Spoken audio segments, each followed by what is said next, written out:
Hello, hello, hello. Welcome, one and all. Welcome to the Astropub. My name is Paul, Berserker01, Batman Shelley. Welcome to Office Hours. For those of you who've never seen this before, this is a live stream that I do on Twitch and YouTube. And, I'm just an old-fashioned cowboy. I'm going to have to turn that off because it's going to get really annoying. So when I say that, now everyone's going to spam it. Watch. Chat loses its permissions all the time. You can take away my spaceship. You can take away my space suit. You can even take away my space lasers. I think I have party set up. But you can never, ever take away my space game. I don't have party, unfortunately. I do. All right, it's not set up properly. Party! Huh! Let's get to the office. Oh, thank you so much. Whoever that was. Let me see who that was. Othman, thank you so much for that 7 months of Twitch Prime. You rock, my man. Shots and cheers in chat. Welcome, everybody. Welcome, one and all, to this cluster that I call a live stream. This is Office Hours, where I just kind of sit down with the viewer, and the audience live and talk about Star Citizen stuff. If you want to ask your questions about lore or about what I think about other things, you can. You want to bring up your own ideas, your own concepts, that's fine too. I usually have a couple presentations. We're at that time of year where we get a lot of updates, or that time of month we get a lot of updates. So we're going to be doing the big updates that happen, the roadmap updates, and the roadmap updates, the monthly report, and then of course we'll talk a little bit about that armor. That armor, though. Pete strikes again. Yes, Pete strikes again. Damn it, Pete. I know who you're talking about too, Josh. Don't give me that. Hype for Starfare gameplay. Yeah, that's also another big one too. I'm going to be doing another little section. If you're watching this after the fact, maybe you've already watched my little section, my little aside. I think that's what I'm going to start calling them, is asides. Because, you know, like in a play, you go to a side and talk to the audience. Yeah, so a little aside, and you're coming back here. Feel free to skip that portion. I'm going to try to start putting these live streams with, like, blocks for concepts, for ideas. Like when, what I'm talking about where. Because ironically, that 24-hour live stream told YouTube that I'm valuable and started promoting me more often. So I'm getting a little bit more subscribers. I'm getting a lot more viewers coming in. A lot more people are being told that I exist now. So that's nice. So I can spend a little bit more time kind of doing that. We'll see about doing that for question and answers. What I might do for the question and answer sessions is this is gonna sound weird, I might pay one of my moderators to go back and do that for me. To go back and categorize all of the questions that were being asked, and then put them in the Q&As for Captain's Table. So mods, line up. Who wants to make $50 a week? But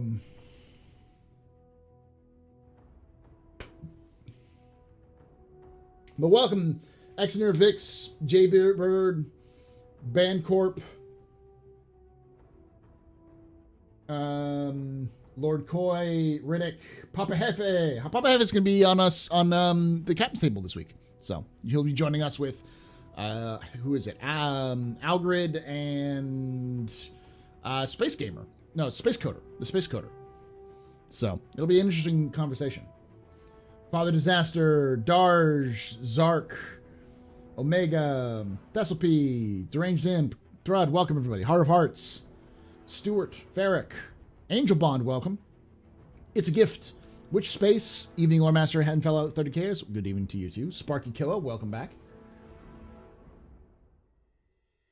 Thessalpe asks, question, do you think CIG will ever give stealth ships low probability of detection radars? Of detection radars that are less likely to alert targets if your radar locked onto them? They already kind of do. If you have a low sig, like for instance, the Saber has an incredibly low signature. And it's like you only be able to lock onto them and see them if you're within like 300 meters of them, 300, 400 meters. And if you set that to stealth, you can be pretty much on top of them within 100 meters without them noticing. You can start shooting them and they don't realize you're there. It's not that difficult to do so currently. And I think they'll just be tweaking that and expanding that out. But they also have like long range scanners. They're probably going to be working on some of that stuff and how it works.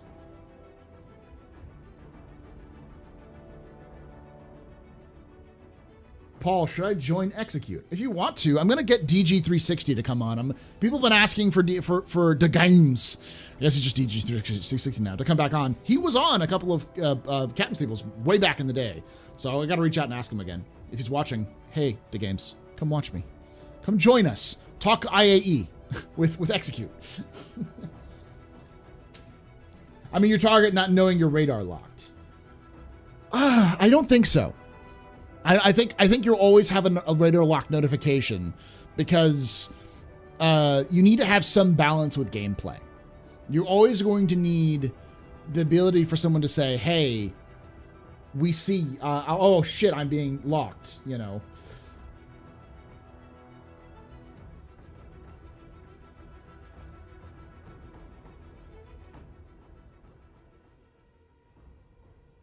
We just need a low or off external internal light system built, but I'm pretty sure it's coming with the described last monthly report. Yeah, we'll talk about that a little bit with the monthly report. Not the question. Every time you lock onto someone, the target knows. What if they couldn't? Like a stealth lock-on system. I don't know. I don't think that'll be a thing. Because what that'll turn into is like a bomber like the Eclipse being able to lock on to somebody and nuke them before they realize they're being targeted. Or being like a missile warning. That's kind of breaking. Are you excited about Salvage being moved back? I hate how it gives way to the way of the real features. Gets in the way of real features. Kind of. We'll talk about it. That's more passive scanners and active locks. Yeah, I mean, that's the thing. Like, you're going to always need to have, especially with the engagement ranges that can happen with Star Citizen, you're always going to need some sort of ability to know that you're being pinged. So a lock is a pretty hostile thing, and if I recall correctly, I'm not a radar expert in any way, shape, or form. I am a dumb idiot. That's why I start the day as. But if I remember correctly, if you are actively locking someone with a radar lock on a missile system and they have some sort of detection equipment, they will know that you've locked onto them. But because they can bring in the, I guess it's not radar in Star Citizen. It's the future equivalent of radar, which is probably more like LiDAR or QDAR, like quantum detections. I don't know.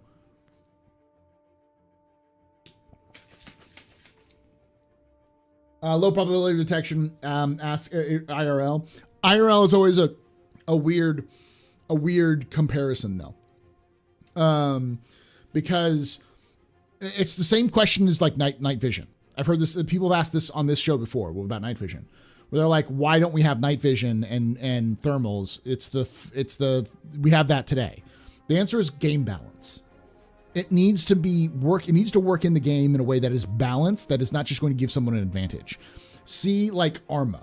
Arma, if you have night vision at night, you have a magnificent advantage over anybody who doesn't. And if you make it so that someone just gets a boost without any sort of drawback or any kind of counterplay to that boost, then everyone will have it. I've been doing a lot more tabletop wargaming right now, but tabletop wargaming, it's the must-haves, the must-takes. You have to have this unit. You have to have the radar, the thermals and the night vision, because if you didn't, you just suck. So you have to have one, which is kind of a lame thing. Like, I know a lot of people want a power game, but it's boring. Power gaming is boring. And a good game has good balance and especially with Star Citizen's design philosophy of risk versus reward and kind of focusing more on ensuring that decisions matter, that decisions are impactful, having something that's just take it is going to always happen. So that would also be a thing that happened with low, like with any kind of system that would like not be picked up if you were targeting somebody else, because it would just be, you have to take it. Everyone would have one. It would just be a huge advantage. So.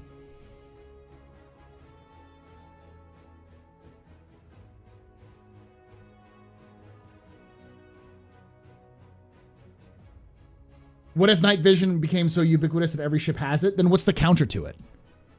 Because like night vision, if you're talking about ships, you're dealing with, how about like ground-based targets? There's just no, you'd have to have some sort of counter to night vision for ground-based targets, because otherwise every ship would just use it to just nail everyone on the ground. And that's already a problem, that there's really no reason to have a tank in the Star Citizen universe as it stands. I mean, they'll have to manufacture reasons for it, but yeah.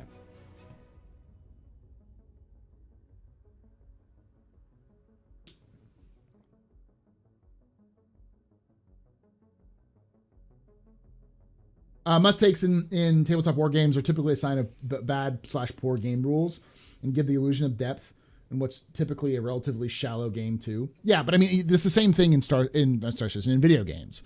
You know, like Battlefield, for instance. I forgot which Battlefield it was. There was like there's a specific shotgun or a specific gun that everyone took because it was just the best. Why take anything else?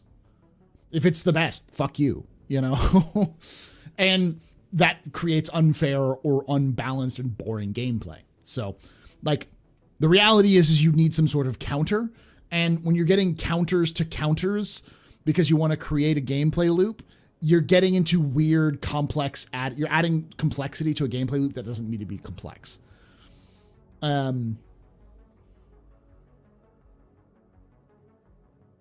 Also would be shit to use thermals on extremely hot planets. True, but that's a very niche, like, downside, you know.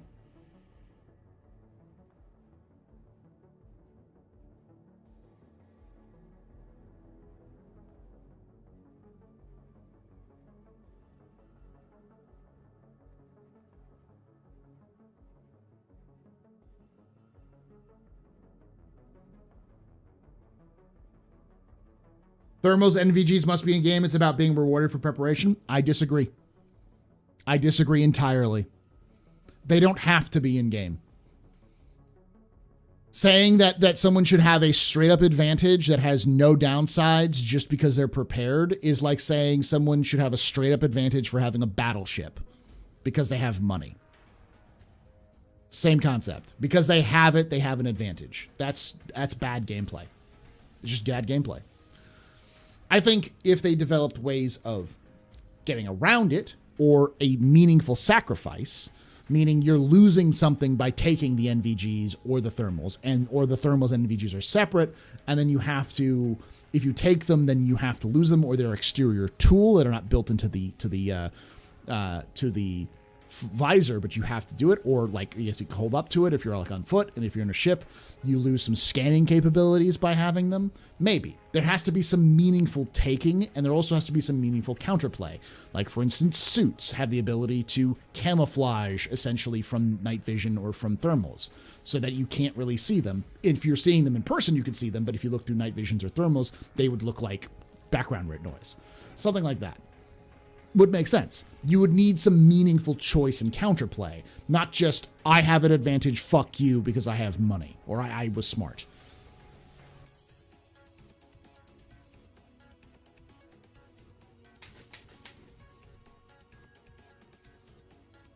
CIJ have yet to touch armor. Don't send them off on tangent on thermal camo. Well, that's what I mean. Like, if we're not even near, like, we're going on a weird tangent, but like, my point being, I don't think like low detection lock-ons are a good idea. The same reason why I don't think heat vision or thermal vision or thermal sight and night vision are good ideas right now, at least. Want me to add a tangent counter to the overlay? That's what this office hours is about. Office hours is about, though. Unlike Captain's Table, which does go on tangents, we don't really go on a lot of tangents compared to Office Hours. It's kind of where we go.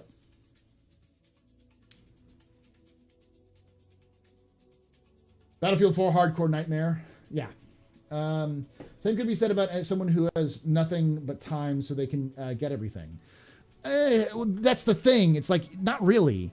Someone who has nothing but time can get everything. That's different, though. Like, it doesn't matter if you get things. If the things you get aren't valuable, you know, or meaningful, then it doesn't matter. We don't want IRL combat in the game. No, we don't. We're gonna have reactive armor that makes vehicles people have to see. Yeah, like.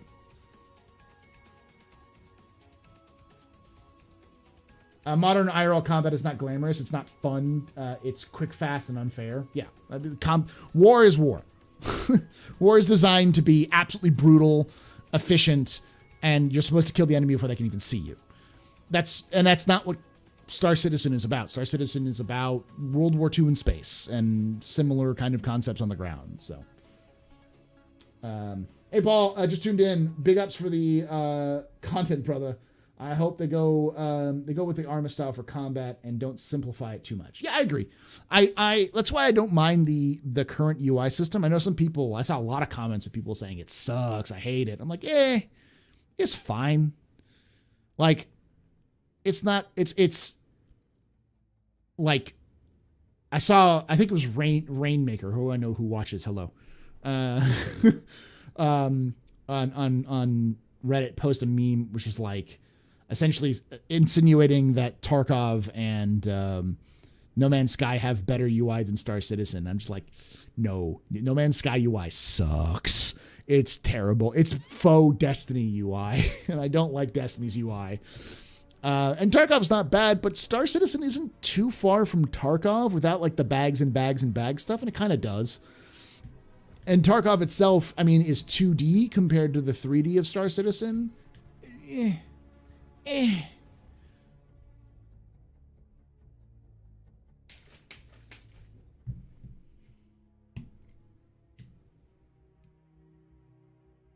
Yeah, Zane and his team haven't gotten into it. There's going to be some things they work.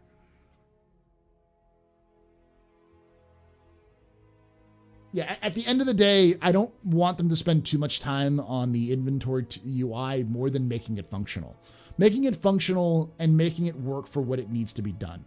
It doesn't need to be flashy. It doesn't need to be complex. It doesn't need to be the best UI in the universe. It just needs to work and be easy to understand.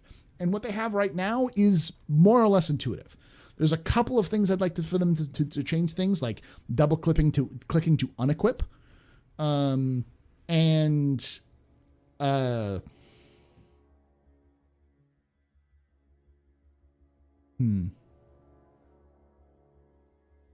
Oh, we talked about outfits before, but I think it's something they've already talked about.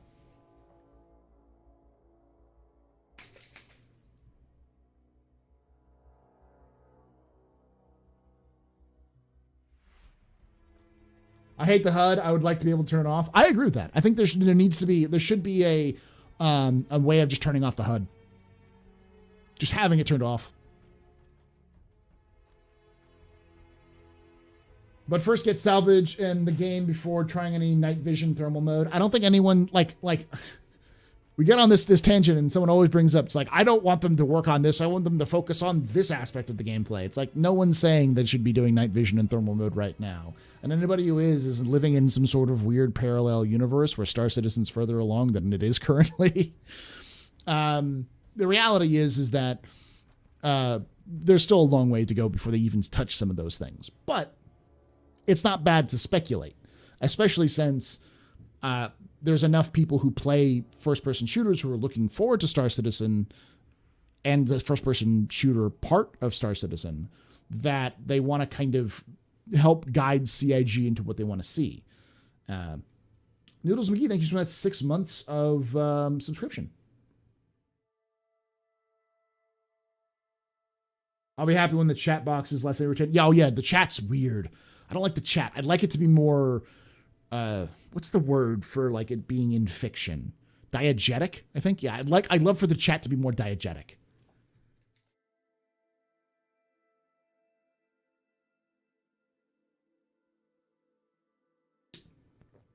Just get Salvage Q4 2021, not Q2 2022. Riddick, I've got some bad news for you. A planet ship, the planet ship derelicts coming in 316 might be the first we see NPC AI walking around on foot. No, planet side rather. No, we've actually seen it before. And Diablos will back me up on this one because Diablos was the first one who discovered it. There were some wrecks that had NPC AIs wandering around them inside the wrecks. They were inside the wrecks, and there was only very specific ones, and it was very rare to get them. And I think they turned them off a while ago. But with the 316 new kind of methods, I expect something like we have with the bunker missions, where it's going to be a toss-up. You'll either get a booby-trapped one, a puzzle, or a combat one. So they had that in the Starfarer Rex patch a few ago. Yeah, the Starfarer Rex had sometimes had that. 315 still has Rex with dudes inside. Okay, that's good to know. I didn't know if they were still in there or not. I hadn't seen it in a while.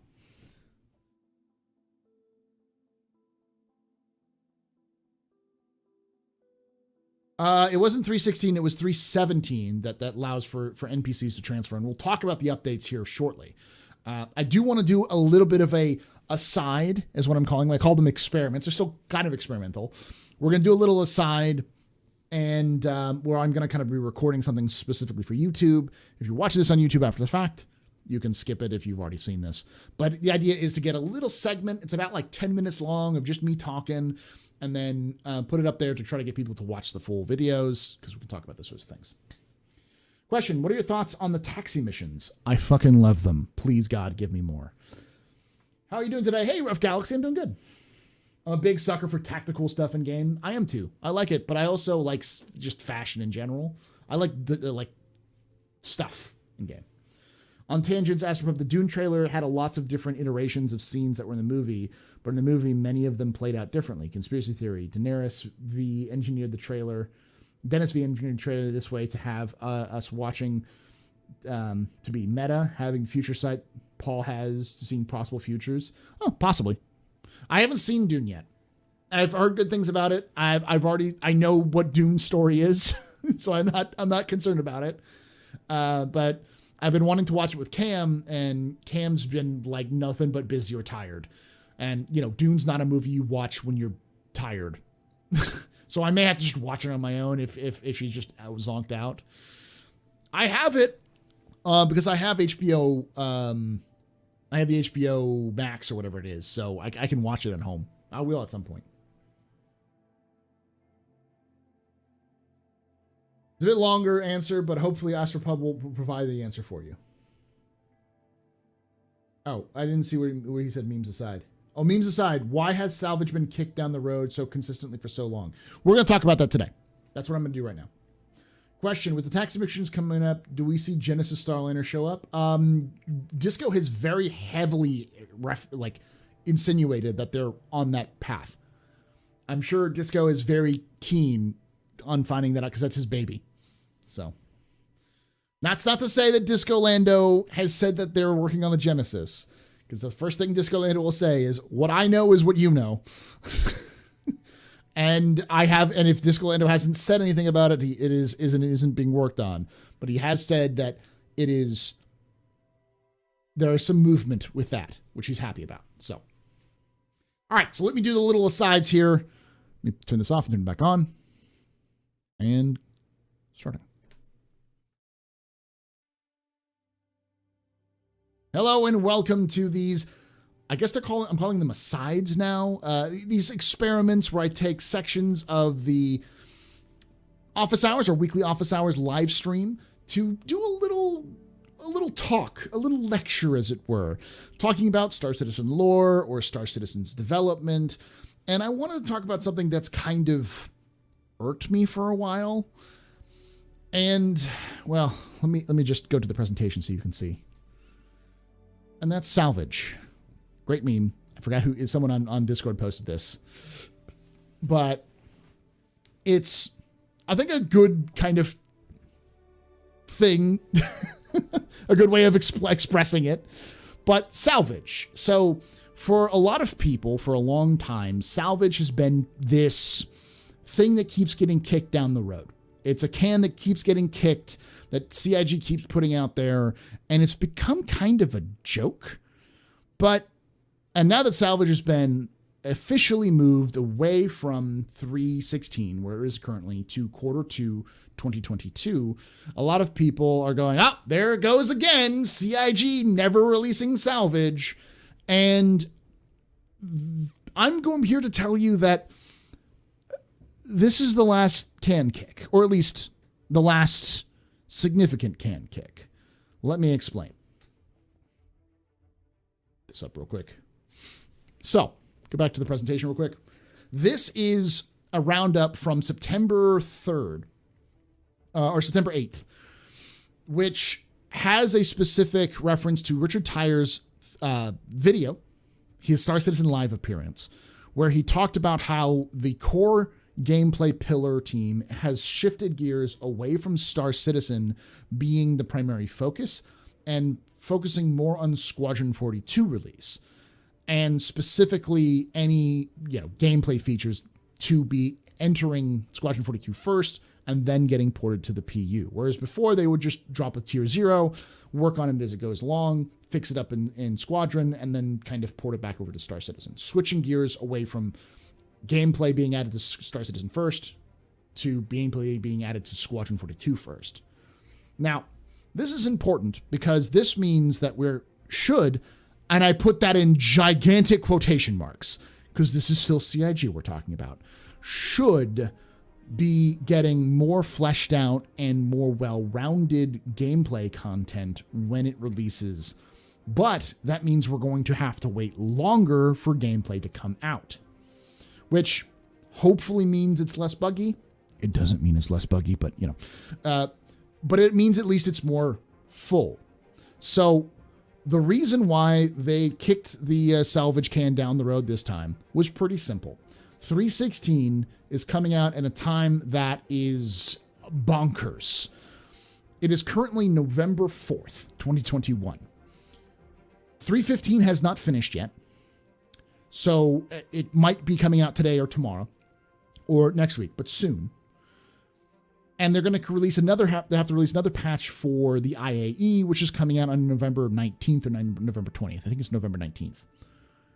So from November 19th, they have until, and let me look this up. This is my brain, my psychicness kicking in.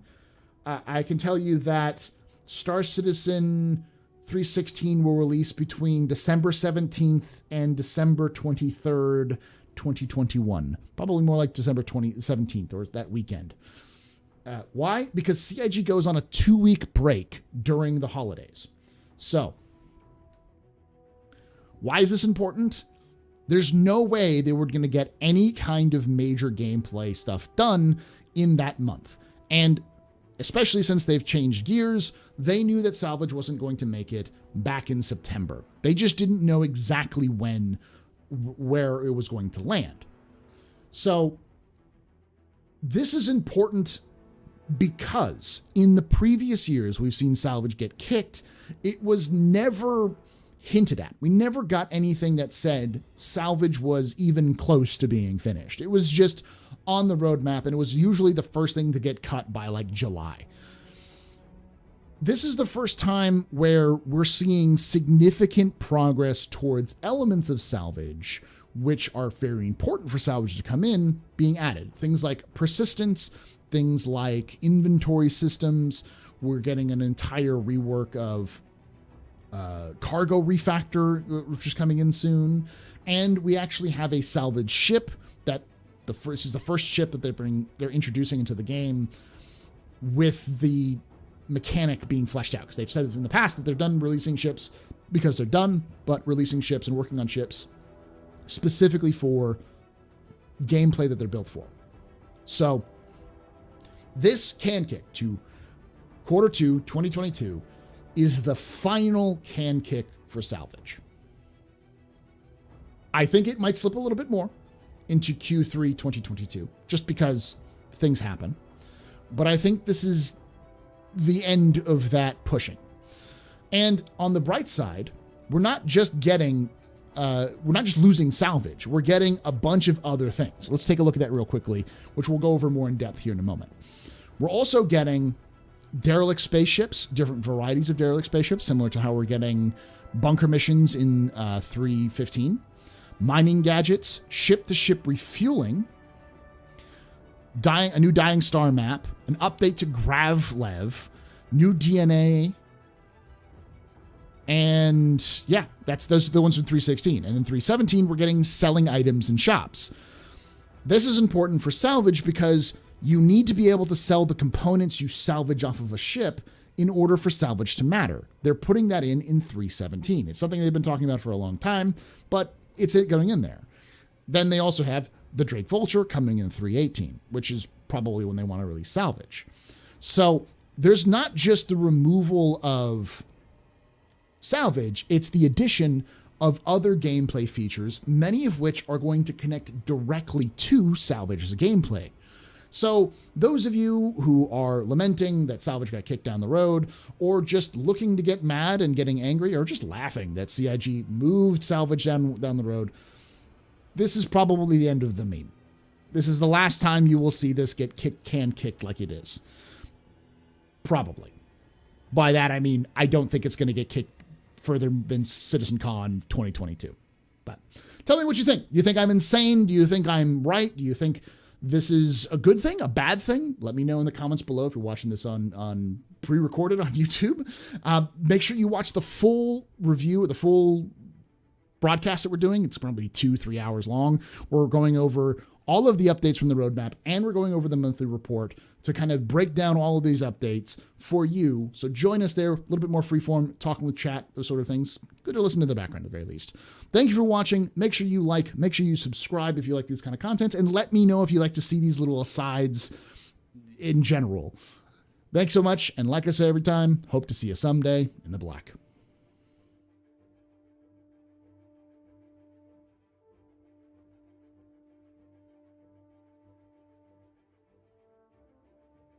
All right. Sorry, I was doing this for the video, that kind of stuff.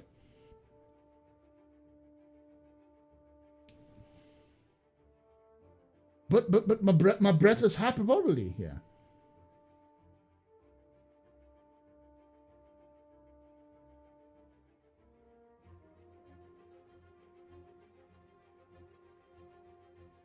Not know where it was getting moved is a weak excuse. Yeah, I mean, I was going to say this in the thing and I forgot, which is to on the critique of CIG's side, CIG needs to stop doing this. I've said this to Jake. I'll say this to anybody else who's listening from CIG. If you know it's not going to be released onto, especially on a release view, take it off. We're big kids. Now, there are some people who are tiny little man children who are going to throw fits, but they'll throw a fit anyways. You're not going to stop them from being little babies. Sometimes it's me, but you know what I'm talking about. People are going to bitch no matter what you do. But if you are honest and earnest and doing things the right way, people will understand. You're always going to get critique. But if something changes, you change it right away. That tells people that they're getting the updates that they want to in the first place. On the other hand, I think there's a lot of people who are laughing like, hey, it's a meme, the salvage never coming out. And it's just like, you're either looking to get mad, you're just looking to shit on Star Citizen because you want to shit on Star Citizen, or maybe you're just generally uninformed. We've never been so close to salvage before. Before, I was one of those people who was shitting on CIG for putting salvage on the roadmap, because whenever it showed up, I was like, fucking no. The last 3 years it's been on the roadmap, and the last 2 I've been like, yeah, right. But this is different. Like, back then it was just on the roadmap. It was just a thing. Now we're actually seeing components and elements of salvage coming into the game with 3.15, with 3.16, with 3.17. We're seeing stuff added that it relates to salvage. So fuck the Redeemer. I don't complain. The Redeemer is not a complaint. The Redeemer is an observation. It's a garbage ship. Fight me.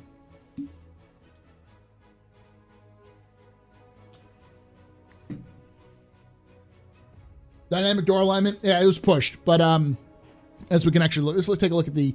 Let's bring back the whoosh. Bring back the whoosh. Everyone, whoosh with me. Whoosh. All right. So pretty much everything got gutted from 316.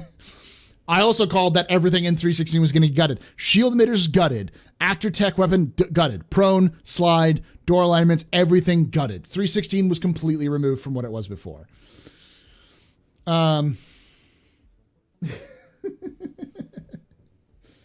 Whoosh. Hey, Volus, I recently saw your Inforunners video on 315 starting zones. That was very useful. Thank you. I hope so. Like, yeah, watch that video from Inforunners. Subscribe to the Inforunners. Like the videos. We did a video. I did a video with Execute talking about starting zones and how they're important in 315. So, gutted like a riverfish. Oh yeah. Redeemer sexy. Faith fight B. You don't know my hate for the Redeemer? I hate the Redeemer. I hate it. I loathe it. It's not quite as ugly as the 400i, but the 400i at least has interior space working for it. But yeah, all of this stuff was cut. But we got a lot more shit that's important. Nobody gave a shit about any of this stuff. Maybe shield tech. Maybe the shield emitters you cared about. And I really cared about the dynamic door alignment. But I know where it's getting moved to. It's getting moved to 317. Because you're not having NPC taxing missions unless you have the dynamic door alignment done. But like fucking I will yeet all of this into the sun for fucking ship to ship refueling. Fuck all of this. This is what's important. This is what's important right here.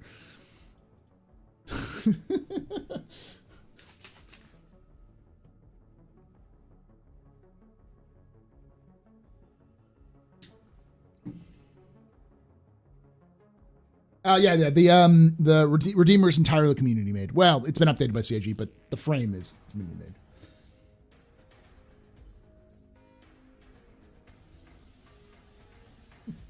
Hey Max, 316 is mostly going to be 315.2 type of patch addressing issues post IE found. Well, no, they're adding some significant content here.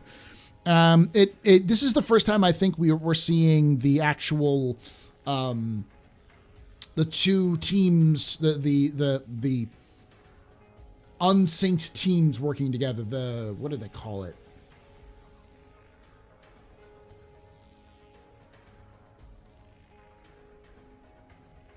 Oh, what is it called? I can't remember the name of it. Y'all tell me, what is it? Not the upstream downstream. There was a thing that they called it. There was a specific like term they used. Not asymmetric.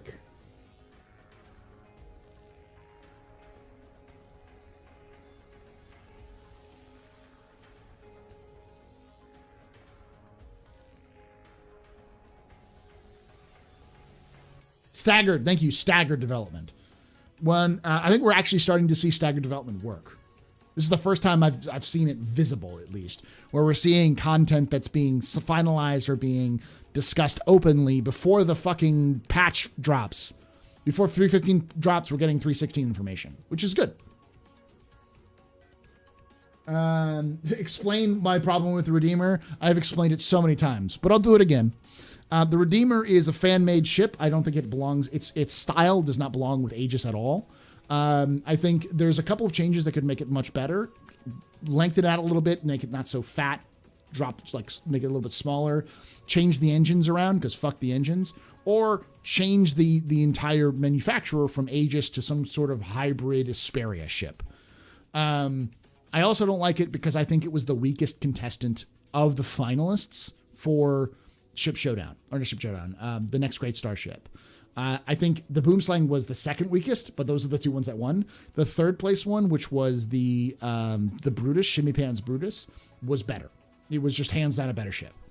It had more of the Hind M1 feel. It felt like a fucking attack helicopter. And then the fourth place, I can't remember, but I also like the Scimitar was so much better. Even the Silverback was cooler. They were more unique, but they were also fitting within the design framework. And it's no fucking wonder that the man who developed the Silverback is fucking developing most of the ships now. He's like the lead ship designer for LA right now. Frick, bringing on his name, but he's just wow, I love that man. He's the one who redid the Mustang. He's done a bunch of other stuff. So, Elwin, thank you. Yeah, Elwin, fantastic designer.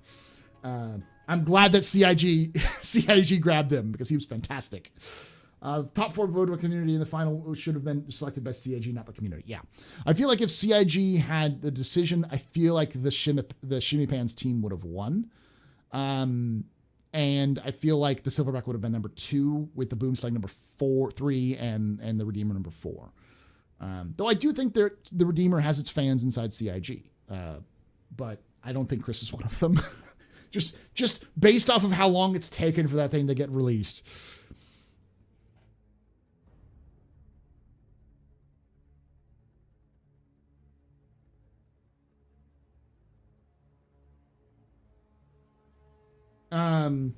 So it's basically, it doesn't fit really well with its lore. And for A, and B, there were other ships that deserved the win better, that were better designed, better in fitting with their features, and would have been more interesting as gameplay assets than what we see with the Redeemer. So, and it's kind of a meme that I hate the Redeemer. I've never been like shy about admitting it, and I will continue to say it. I do owe the community a lore video on it, but CIG needs to give me some fucking lore on the Redeemer. All right? Please.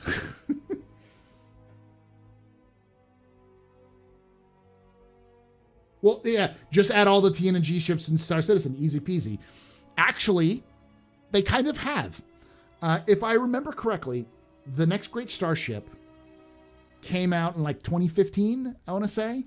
The Buccaneer is the Brutus. It's a small version of the Brutus. They took the design of the Buccaneer, of the Brutus, and then they kind of turned it into a fighter. And the Scimitar is the Hammerhead.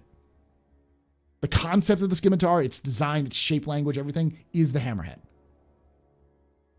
2014, yeah. So the Hammerhead is the Scimitar.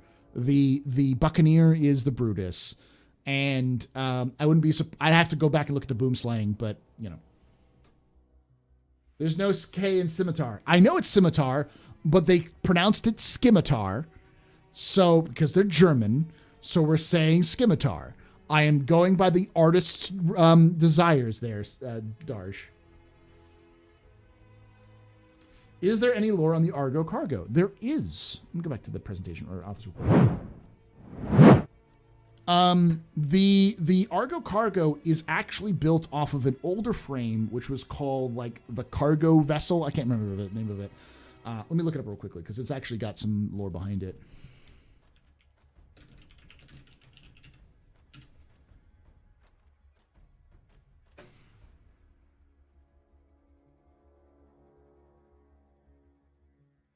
All right, so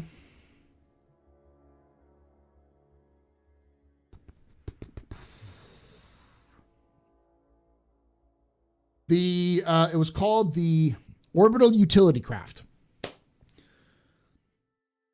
So, moving cargo on and off trains could take a significant time and are often to be subject to a wide array of traffic problems.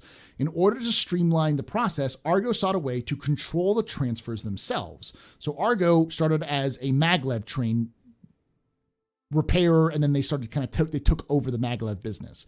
So likely all of the trams and trolleys and everything you see in like Area 18, in Microtech, in Lorville, those are all likely built by Argo.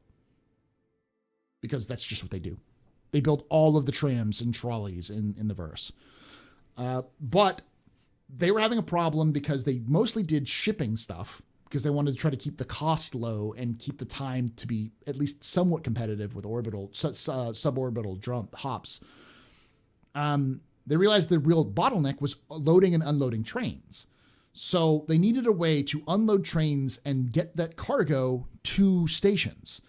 And so what they created was something called the Orbital Utility Craft. They bought a company called Telemann Shipworks, and they that built shuttles. It was struggling.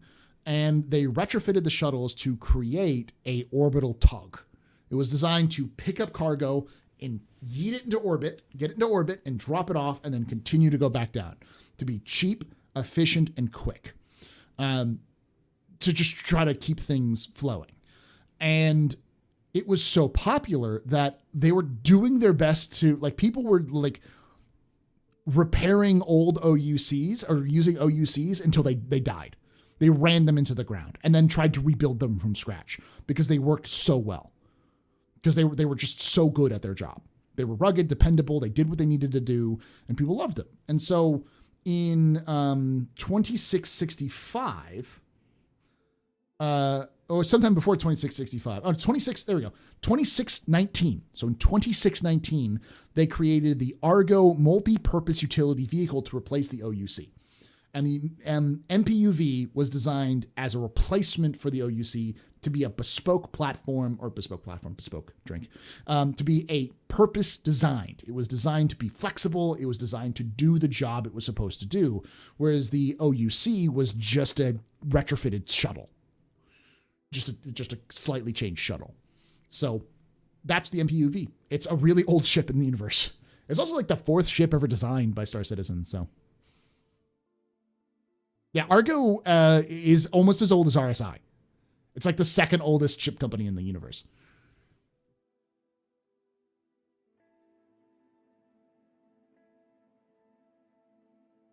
They put out a shirt in the game that says Tonk. Yeah, I know.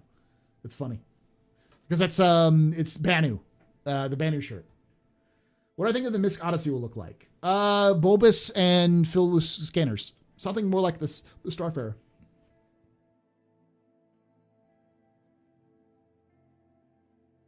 They'll probably have a Redeemer lore next jump point with these guys. I hope so. Yeah, I hope so. If I find a buddy who owns the Redeemer, I will hunt you to show its capabilities. I swear to God, someone's gonna gift me the Redeemer. If not, CIG is gonna know. Someone at CIG knows my disdain for that thing, and they're going to give it to me and be like, "You cannot unmelt this. You cannot get rid of it. You cannot give it away. It's stuck to your account forever, Paul." It's just going to sit there screaming at you. Tonk that? Yeah. Isn't one of the oldest ships still running? Up there, I think it's older. It's almost as old as the Idris. Let me look up the Idris. I think the Idris might be slightly younger, actually.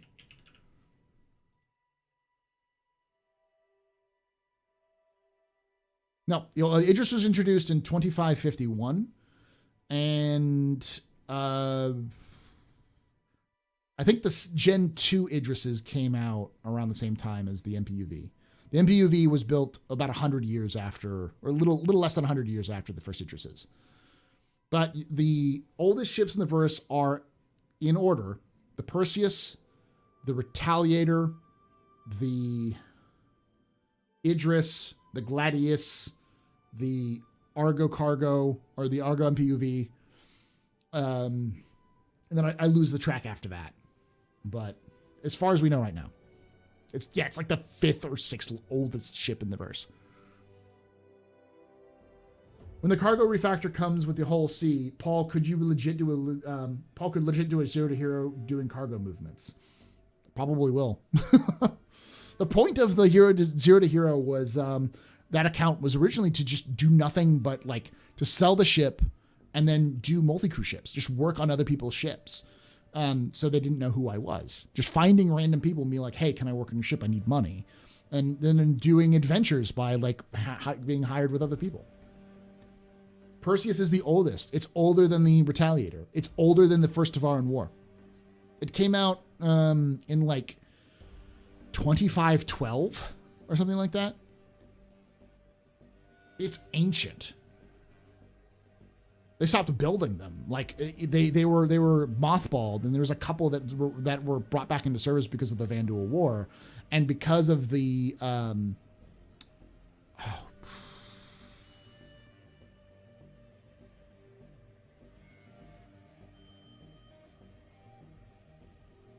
The Battle of Oberon. Operation Mandrake. The Battle of Oberon. Because of the Achilles, like, just going absolutely ham on a bunch of Vandal, the destroyers? 2 Vandal destroyers, yeah. It took down 2 Vandal destroyers and then was like just filled full of holes. Bishop was like, this thing is tanky. Build more of them. And so RSI had to go back and redesign them. So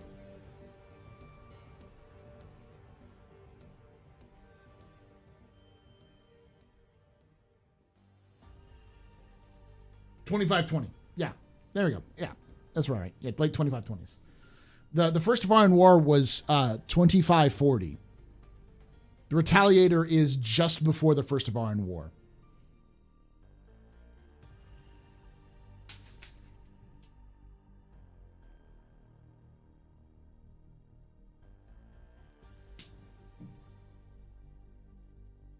I'm going to be right back.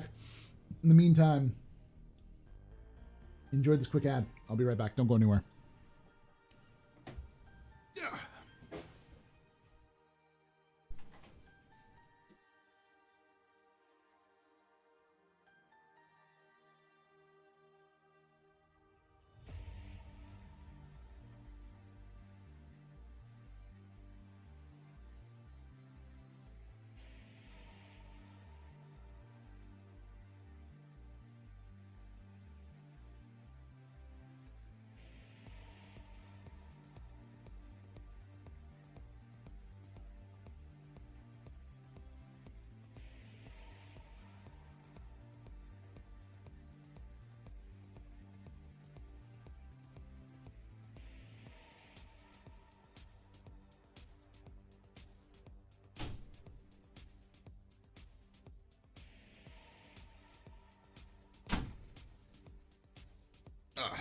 I've heard.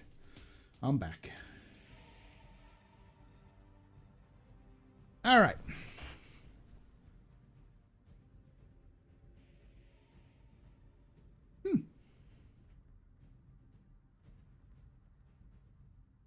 Oh yeah, let me change this.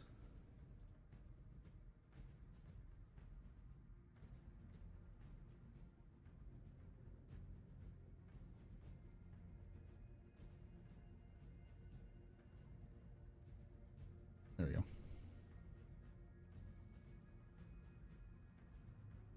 I got an ad for ads with the ad break. Enterprise, thank you so much for that raid. Welcome, Ender. How's it going, buddy?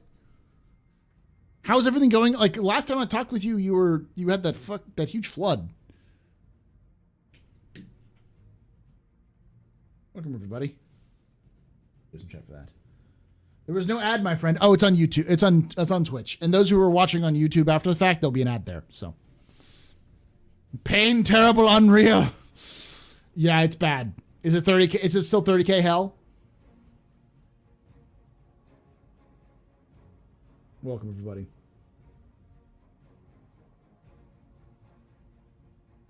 The last patch was fine. The patch before that was 30K hell. But the patch before that was fine. It's like every other patch is just shit. So hopefully that means the next patch is good. Didn't they just release a new patch, though? Like, an hour ago?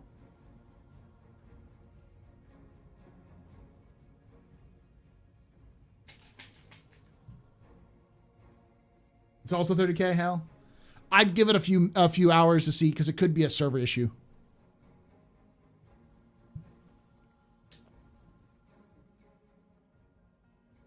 Public 30K universe, yeah.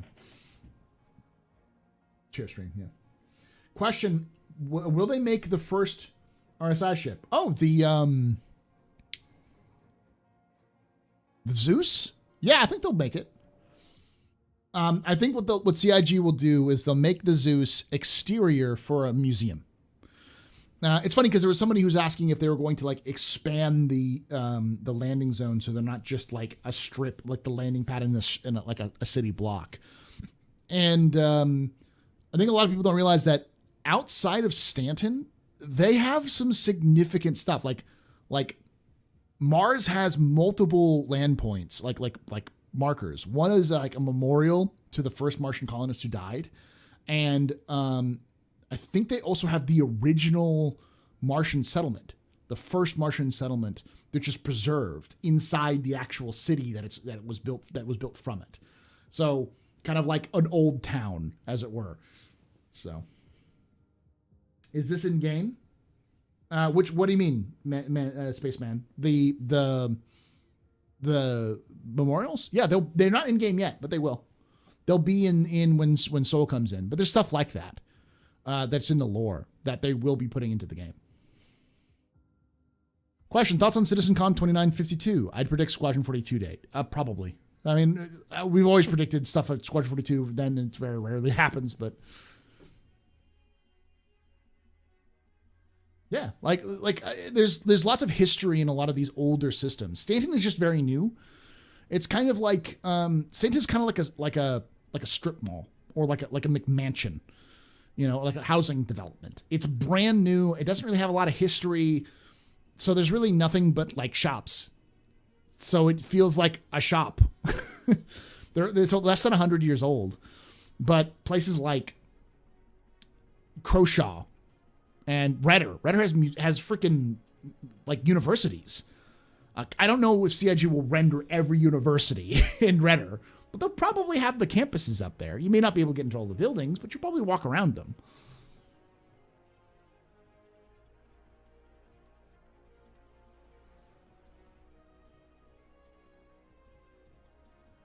It's the USA for the verse. Yeah, it's the USA for the verse. Yeah, that's a great way of putting it.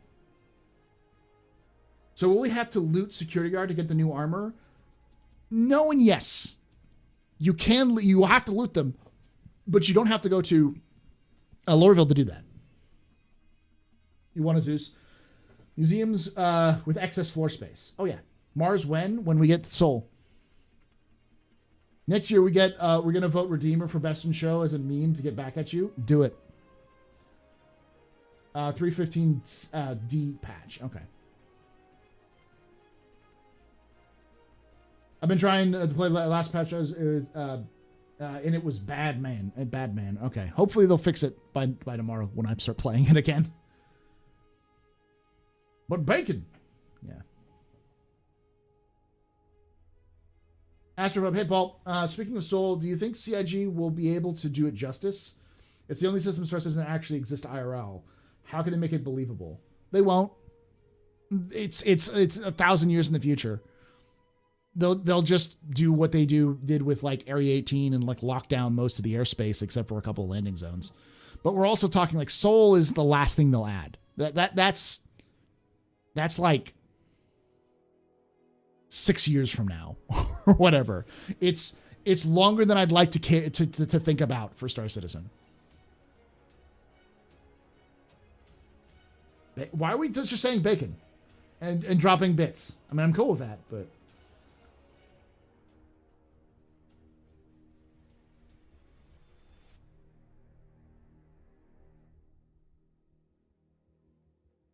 Earth has been built over so long, very little of what remains today exists. Today remains. Yeah, of course. I mean, like, think about today. We don't really have a lot of remnants of the first civilizations. 1,000 years ago, in our right now, was the like 1000s AD, right? 10,000 AD. How much still remains on in anywhere on the planet that's from 10,000 AD? Some Roman ruins in Europe and maybe in the sand and like very few things exist from that time period. Poetry in the pyramids. Pyramids are older than that, but yeah, very, very little physically exists from that time. Now we're better at preserving stuff now than we were 1,000 years ago. Or 1,000 years ago, but 1,000 years, so in 1,000 years from now, will probably be a little bit better. But the problem that Earth had between 2021 and 2951 was overpopulation.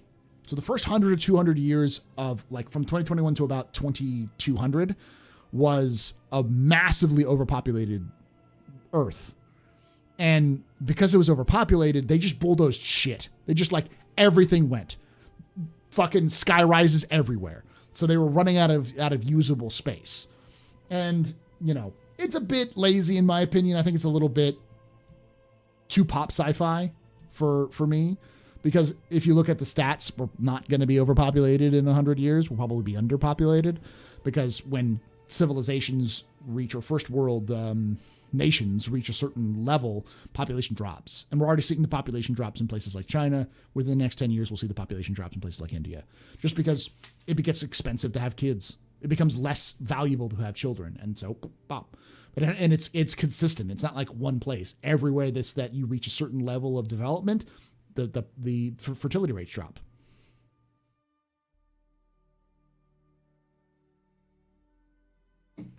Trash jumps will survive. Trash jumps always survive. Spoken like somebody who knows archaeology.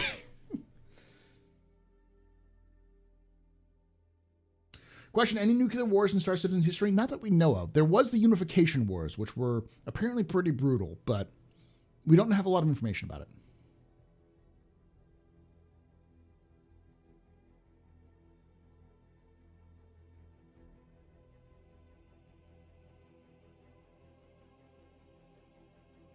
China issue is a one-child policy. They're pushing 3 kids now. It's still an issue of cost. The cost of raising a kid is very, very high. And it's not just China. It's lots of African countries and countries in places like Brazil and Chile, where you start to see fertility rates drop because they've reached a certain level of development where they have burgeoning middle classes, or they're starting to move away from just a pure agricultural society into more manufacturing and then a more of a service-based society. And that drops because the pays, the cost benefit of having children is much lower. But in that transition phase between agricultural and industrial, you have a large amount of kids because people just haven't changed over. And we're kind of getting out of that. America and Europe dropped out of that 50, 60 years ago. And the rest of the world is starting to drop out of that too. It just happens. So like we may not even see 10 billion humans on the planet. We're actually dropping, and as a species, our numbers are going down overall. We reached peak humanity in terms of the numbers of kids born per day in like 1975. And ever since then, it's been a downhill slope.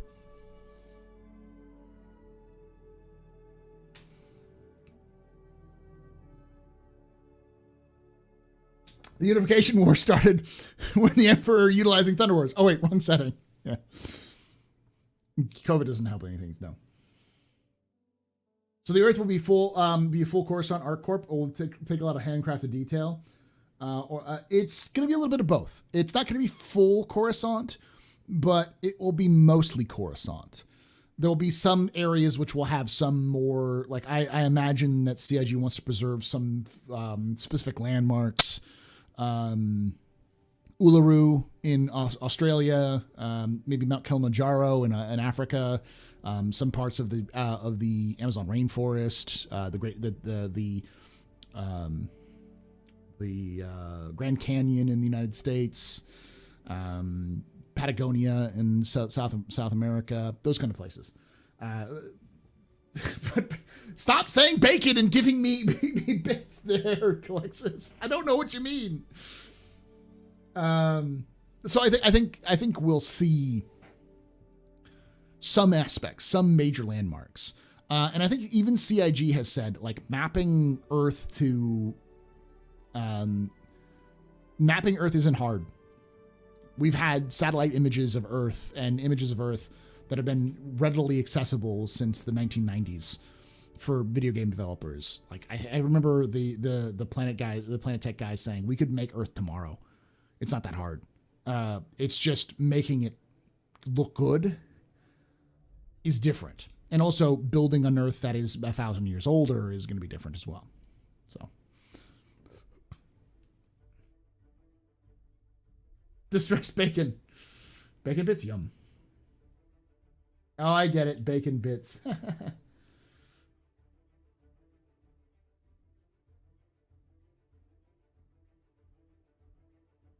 Earth is already mapped quite well. Yeah, it's not too difficult to map it, but like if you look at Microsoft Flight Simulator 2020, the resolution is pretty poor. It's not great. It's good. It's just not great. It looked good when you're flying over it. It's just not great when you land.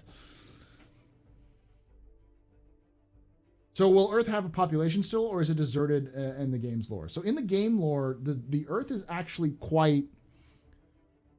I would say it's less populated than it is today, but it's not empty. We're talking maybe half the population we have now. Maybe 1 billion, maybe 2 billion people on the planet. Maximum 4 billion. But because it's so old in humanity's history, and because it experienced that massive population boost, and then everyone left when they found things like the Croshaw system and so on and so forth, it's still got a lot of space. It's going to feel a lot like,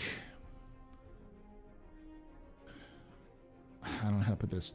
It'll feel a lot like a city, like an old city that doesn't have the population to support it anymore. Like if you ever lived in a town that's kind of like dying, like where like this, the main street shops are closing up and people are moving out and it's slowly trickling away, where you see row after row of abandoned like shops. It'll feel like that, where like there's a lot of buildings that are just empty because no one's had use for them in 100 years.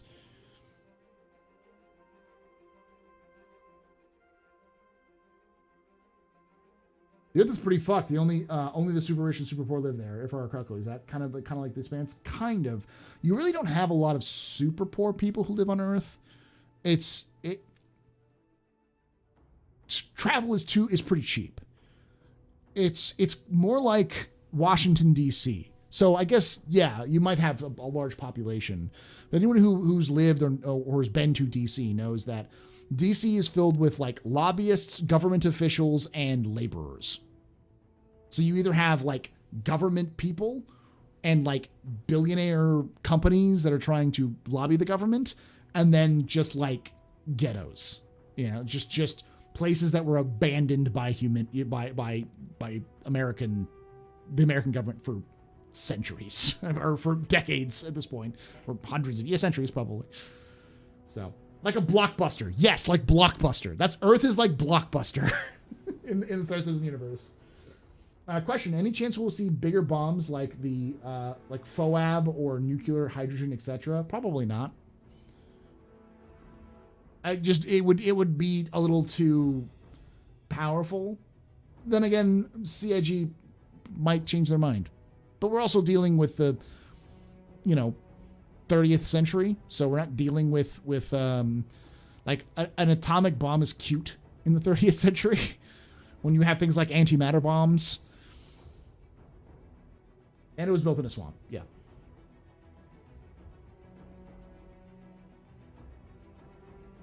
I wouldn't expect you to be able to have hydrogen bombs in civilian hands.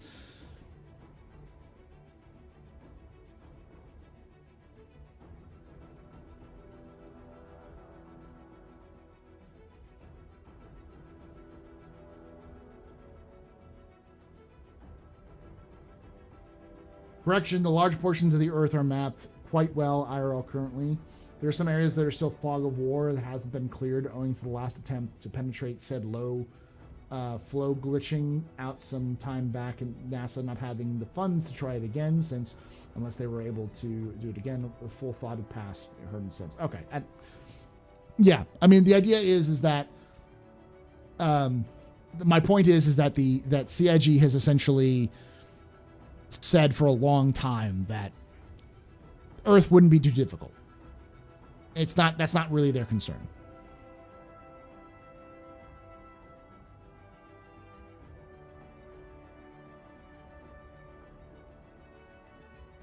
Sorry about being overly concerned by Earth. It's my home, and so I love it very much. I get it. I think the reality is that Soul is going to be complicated. It's going to be very detailed. And I think CIG is going to wait until the absolute last minute to put Soul in. It'll be the last system in game because it's so recognizable. Do I think CIG will jump to, say, $29.99 before release? No, probably not. I made Johnny Silverhand from Cyberpunk 2077. It was gross. Okay.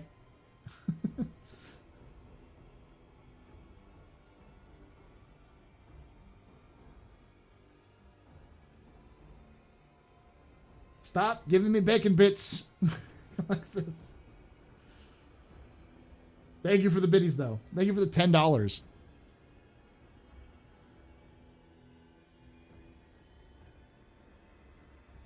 Taxi missions. I think they're gonna be great.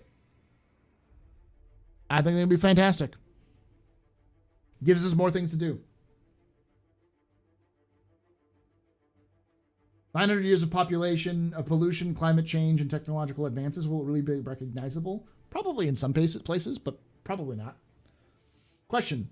Where do you think the Argo Raft will fall size, price-wise, compared to the existing haulers? Do you think it might be another functionality, i.e. swapping out mining bags and prospectors, perhaps parasitic MPUV? Well, I like Execute's idea, which is that it's likely just like a big MPUV.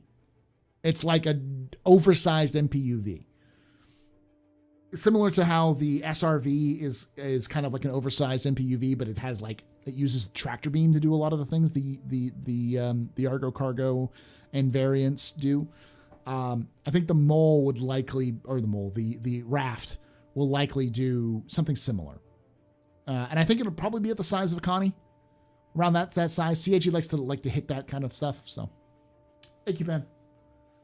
On Inside Star Citizen, they said the Starfarer can do refining from the mining ships. Yes, they've been saying that for months.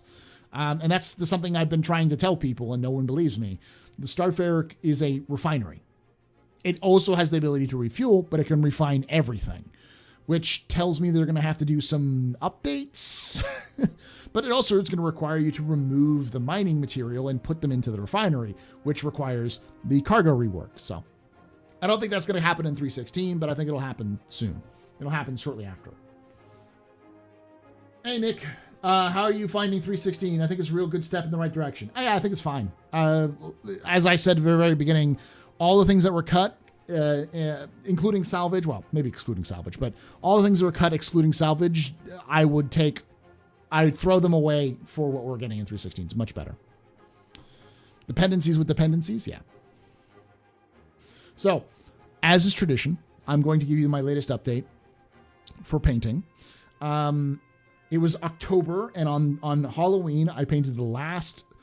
My goal was to do all of my vehicles, all of the bikes and all the vehicles that I have for my orcs for 40K, to get that done before the end of Orktober. And I was able to do it by getting this last one done on October 31st while Cam and I were painting together. So, oh, I realize why this is weird, because it's reversed. Oh, shoot. I'm going to have to repaint that at least a little bit. It looks okay so far, though.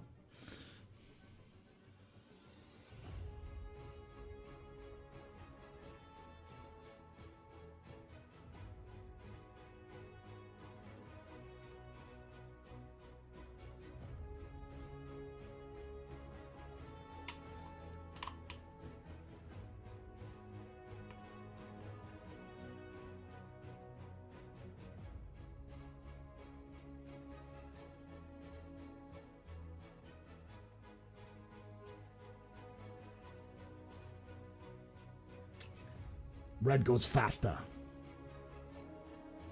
So, I do have some Star Citizen stuff that's still to paint, and I may or may not have a Carrack here shortly, so we'll see.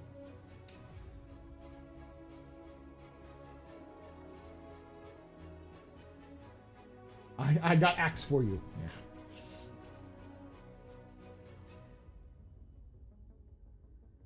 Yeah. Yeah, this was black primer on Halloween. It's no longer black primer. I think I did pretty good. Could have done better here and there. but I'm happy with how it turned out. I'm proud to throw. I would be proud to toss this onto a table and play with it. I'll just say that.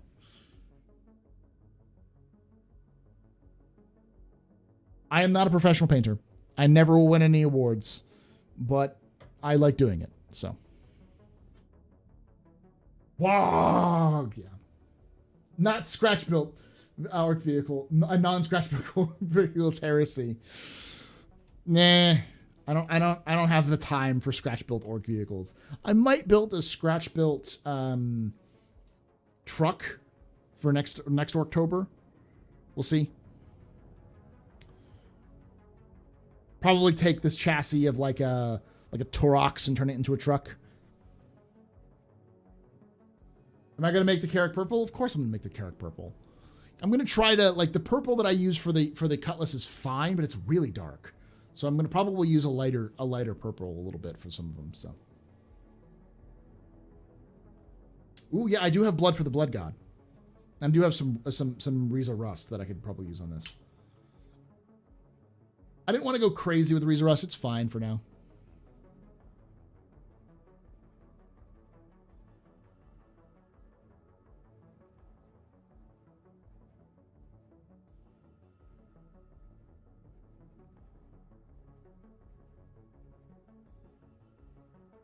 A battle wagon built in the new style. Read missing the sand pail on wheels, scratch building goodness. Yeah.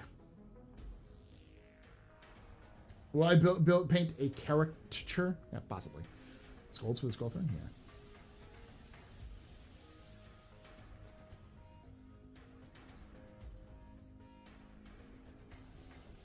It's great people still model build. Yeah. Feels like we're getting Salvage next year, and your take is pretty bang on. Your take is pretty bang on. Oh, about the whole thing? Yeah. No, I'm not going to ruin my voice by going a deepest guttural wog. Because my deepest guttural wog will rip my voice out, and I got to go to work tomorrow. I got to teach. I'll give you a light wog, you know. Wog! There we go. My wife's probably sleeping and woke up then.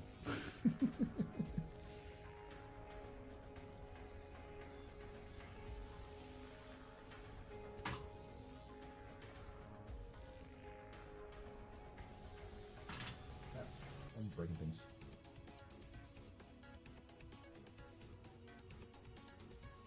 Headphones fall. Headphones. My bad. I forgot.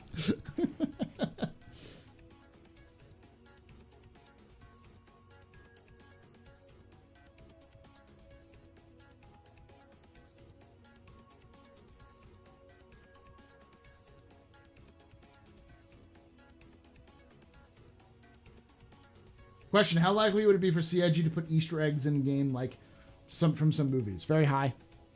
Very high. CIG does that a lot.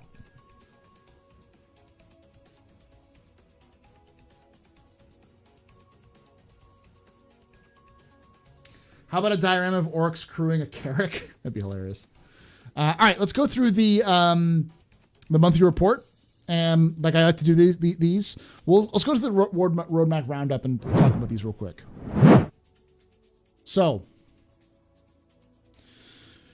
we know that Salvage is not coming out, but what they're doing with Salvage is it's coming out in Squadron 42 first, and they're going to be releasing it for Star Citizen after that. They say it's going to come out in Q2 2022. I think it might slip into Q3 2022, but we'll see. I don't think it'll slip beyond that because the rule of thumb is if it's big and it's coming out in Q2, it could also come out in Q3 because Q3 is CitizenCon. So I'm not saying CIG intentionally slips things because it makes more sense for marketing. I don't think that at all. I think that if anything, it's subconscious, where if something is not quite done, it's not really up to par, or it has some problems, they'll be more willing to let it slip to their biggest marketing event of the year than to put it out early just to get it out. So, the bacon. I mean, there's a Christmas campfire under New Babbage. Yeah, there is. Yeah, they do it all the time. From my impression last week's ISC, I gathered that they're waiting to get mining up to gold standard before they bring salvage in, which they're doing with 316. So, now let's go with derelict spaceships. So this is important because points of interest that will be scattered on planets. There'll be derelict spaceships with some type of activity, puzzle, traversal, hostile AI, and some type of reward resulting in said activity. This card has been added to 316 release view. So think of derelict ships kind of similar to what we have with bunker missions. It's an easy add, and it's going to do something what, if you've played games like Fallout, I'm imagining this is going to be very similar to dungeons like that. So we're going to see a dungeon run of like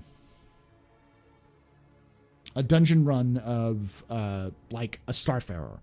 And depending on how you approach it, it'll either be booby-trapped, or it will be, it will have some things you have to like kind of solve, a problem you have to solve, like put a box down here, move this around, get it around, maybe both, or have some hostile AI inside.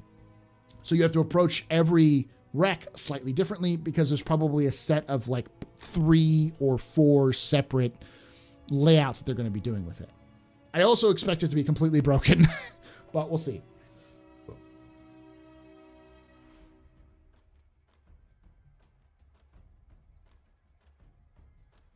As a Vulture owner, I'm really hoping it doesn't slide back to Q3. We'll see. I mean, there's no point in having a Vulture if salvage doesn't work.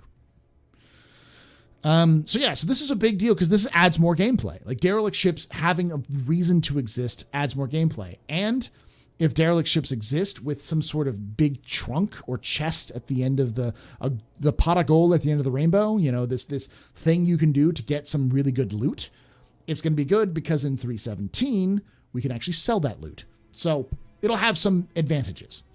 Mining gadgets. Mining gadgets will help modify a rock and assist player with mining a deposit. A player can attach a device physically to a mineable deposit in FPS to modify the stats, making mining either easier or safer or quicker and riskier. This card has been added to the 316 release review. So this will allow for single player mining to be a little bit easier, maybe a little bit advantage for multiplayer mining if you wanted to, but it'll allow for you to pay to be able to work solo. So CIG has even noted that, hey, maybe we shouldn't go so hard on the multiplayer aspect. Let's allow for single player kind of players to do more stuff. But you're going to have to prepare more, or it's going to cost you a little bit more, which makes sense. But if you have multi-crew and you have those assets as well, it'll probably help you out as well. And I mean, they even use the Aaron Halo as an example of like single player Aaron Halo miner. So correction, actually, every wreck will be booby trapped. Have you ever tried looting a chest in a dungeon run and D&D? I know, yes, but like, I expect Pico traps to be real.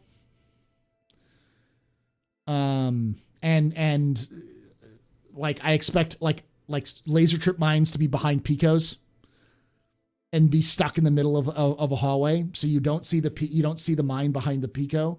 And if you kick the Pico or you move beyond the Pico, if you just step over the Pico, it'll kick the mine's trip wire over, and then you explode. Stuff like that, because CIG is sadistic. That's what they'll do. And here's the big one: ship-to-ship refueling. Implementing the systems that will allow players to flying specific ships to refuel other ships and get paid for it. The player can fill those specific ships' fuel tanks from a station using an updated rearm, restock, refuel interface at landing zones and space stations. This card has been added to 316 release video. Now this is the view window. So this is a big one because ship-to-ship refueling is important, but for the longest time, they said they were going to add a kiosk for you to rearm, repair, and refuel, because eventually those things would be separated and they would require actual physical refueling, rearming, and restocking. Like people coming out and doing it, or you doing it yourself. So This is adding that functionality for more automated stuff, or at least to pay for that. So it's no longer just going to be on your mobiGlas. It could still be on your mobiGlas, but I have a feeling they're going to remove it from the mobiGlas and make it a separate window you have to go to, similar to how you have to go to medical stations and hit the respawn stuff. So, surprise pyro for Christmas? No. Nope. We are not getting pyro for Christmas. We're getting refueling, which is good, but we still don't have server meshing. That's the big thing. And they also mentioned that the Starfarer is getting refining. I don't think that's in 3.16, but we'll see. I think that's going to be a 3.17 thing because they're going to need the cargo refactor, and there's no mention of the cargo refactor so far. Though we could see it. That'd be a really weird kind of complete rework suddenly in 3.16 in a month. But who knows? CIG could do it. But I'm expecting what we see here. This is big because this also allows, if you have refueling, you can also eventually siphon fuel out. Moving fuel from one ship to another you can also do the opposite. So that's going to be a big thing for salvage. Siphoning gas out of salvaged ships or out of ships that are derelicts will be big. Also, this adds to the salvage as well. Derelict spaceships themselves being points of interest, kind of making them more updated, which is nice. Dying star map. They needed to do that for a while, and yay. It just looks better. I don't know why they're bothering with it. I feel like they have to, but. Gravlev physics rework. This is something I theorized for a very long time, that CIG was talking a lot more about Gravlev. They had that Gravlev concept for CitizenCon this year, like one of the options of the voting, which, as we have pointed out many times before, all of those things are being built. They were being built before you voted for them. That's just the way that worked. They did the same thing in 2019. All of those things ended up in game. It had nothing to do. Your voting meant nothing because that refinery ship is still not out. But with the Gravlev physics rework, a significant rework for flight and driving model for Gravlev vehicles when hovering. The aim is to improve the general feel and stability, resulting in a far better experience for players using hover bikes. This card has been added to 3.16 release video. That's a big thing because that was a huge issue for a long time, was the Gravlev stuff. So we're getting some updates there, which is nice. DNA head texture updates. This is something we've kind of seen a little bit in 3.15. Implementing updates for DNA archetype heads that will improve the quality of all DNA heads, both for players and common NPCs. This card has been added to Alpha 3.16 release video. Pretty good. So that's 3.16. All of those things are good. The Dying Star, I'm glad it's being redone, but take it or leave it. It's not that big of a deal. But the next probably was the DNA head texture. I'm liking it. I like the fact that they're updating the customization because it's kind of dog shit right now, but it's getting better. Gravlev, another big deal. Probably not the biggest deal, but good. Then mining gadgets, pretty cool. Something they've been talking about for a while. I'm glad it's getting in 3.16. And then ship-to-ship refueling, which is probably the biggest thing about it. It's major gameplay. You missed a giveaway. We haven't pulled that yet, though.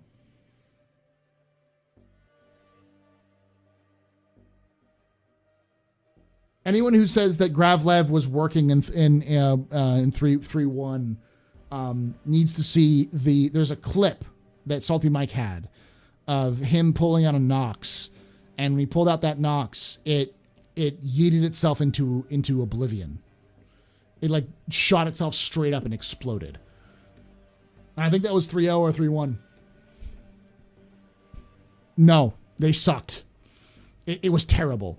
Gravlev has always been bad. Doesn't matter. You said Gravlev worked. Gravlev didn't work.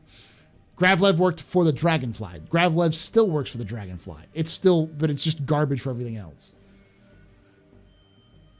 Why do we have a giveaway? Why is it saying there's a giveaway? There's no giveaway. Oh, because I forgot to turn off the command and someone decided to hit giveaway. There's no giveaway. Ravier, thank you so much for that raid. Welcome, buddy. The Fox was a weapon of mass destruction. It was almost as bad as the carts. I wonder if the derelicts will coincide with Quanta cached NPCs, etc. Probably not in the first release, but yeah, probably soon after.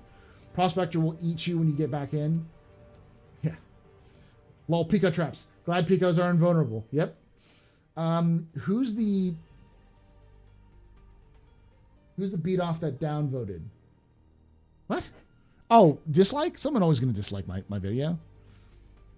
There's some people who like I always have like my average is around 90 to 90 to like 98 like the dislike ratio. There's always someone who dislikes, which is fine because for people who don't know, if you really dislike my content, that's fine.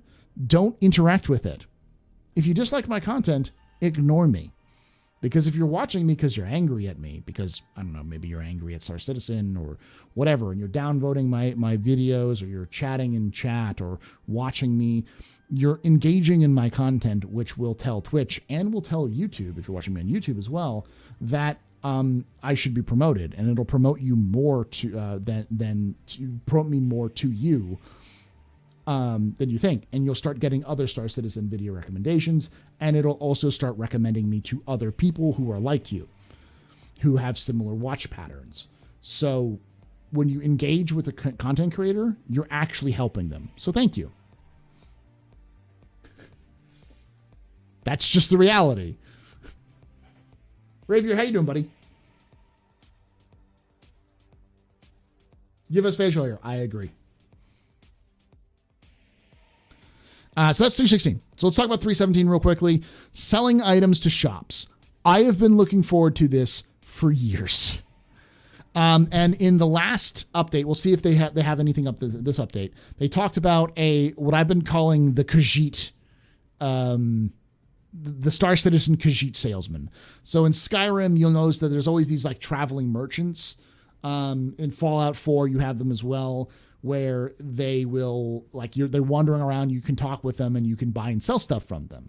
Well, CIG has implemented their own AI that's similar. That's just hanging out in the middle of nowhere where you can go buy and sell stuff to them. And if you have bigger stuff to sell, they'll take you back to their ship and where they have higher inventory. So if you're trying to sell them like a shield generator, they'll like, hey, come back to my ship. And then you'll go back to the ship and you'll conduct a research like that. So or you conduct trade like that. So I'm looking forward to that.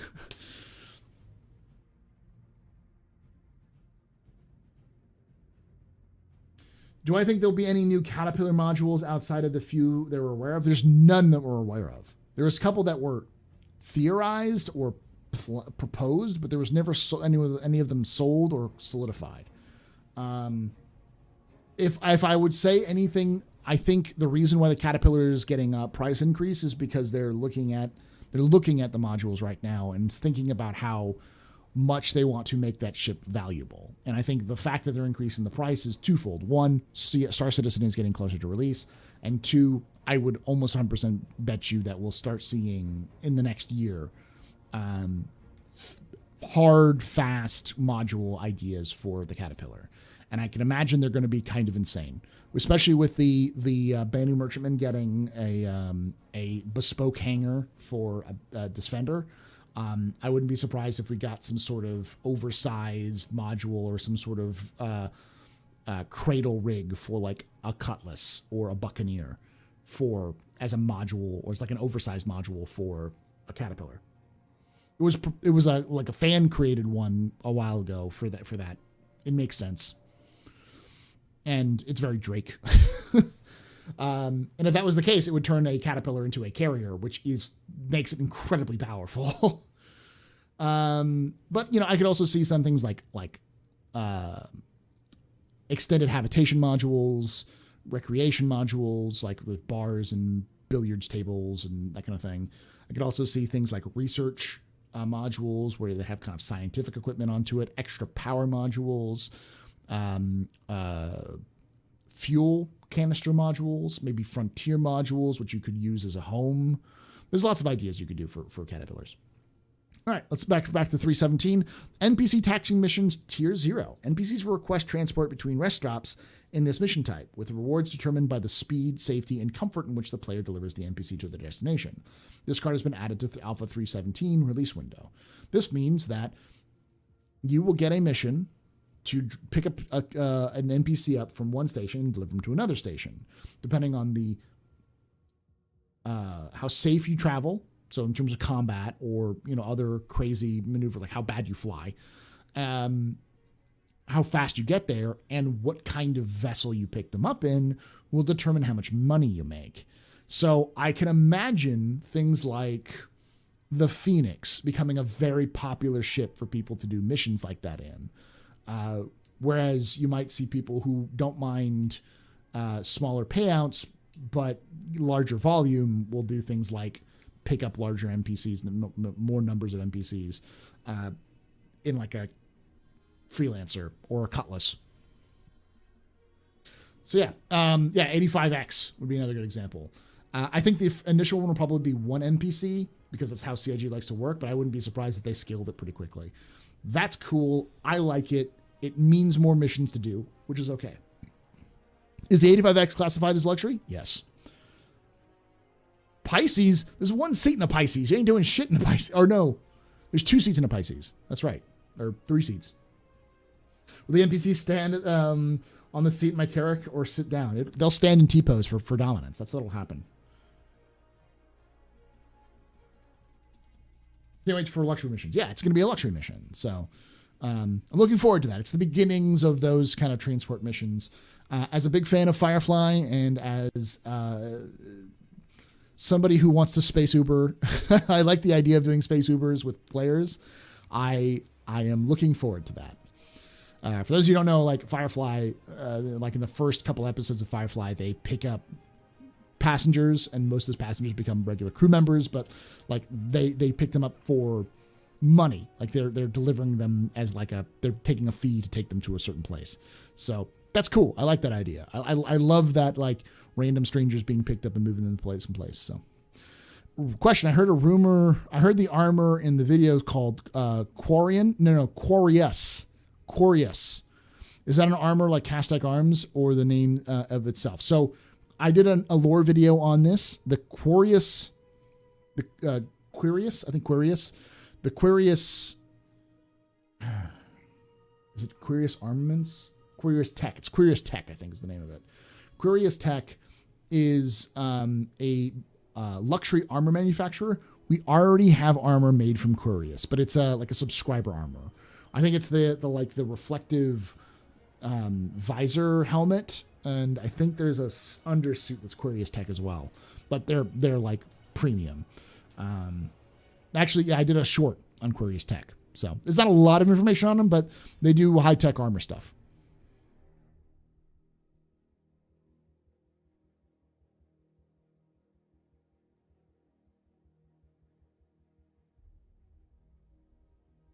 Three Argo personnel stuffed in a C2. I can see that too. That's very coached right there.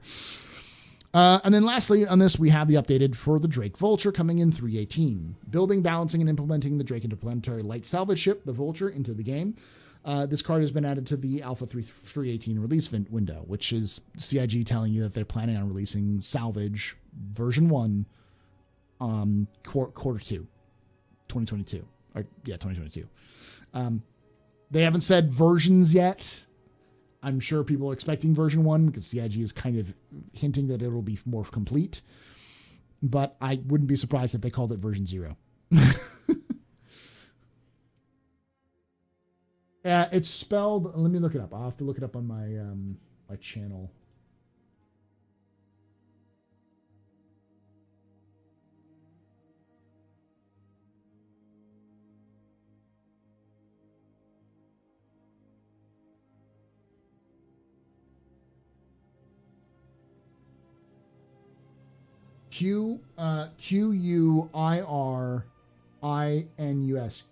Quirinus. Quirinus. I think it's Quirinus. Quirinus. Quirinus. Actually, let me look up my own scripts. They do scripts for all these things.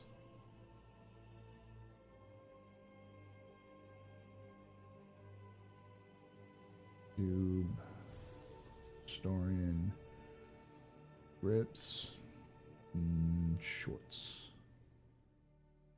mini.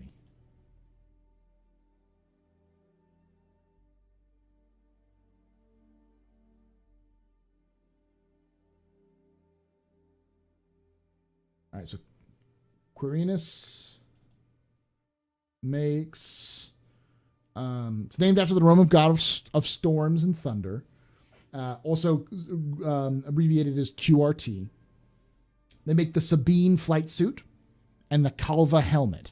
So the Sabine flight suit is the suit that you wear for the leather bounty hunter looking one. That undersuit is the Sabine. That's made by Quirinus. And the Calva is the one that's like the RSI Mantis that came with the RSI Mantis. So, yeah. So they're kind of already in the game. Is Sabine the Mantis flight suit? It might be the Mantis flight suit.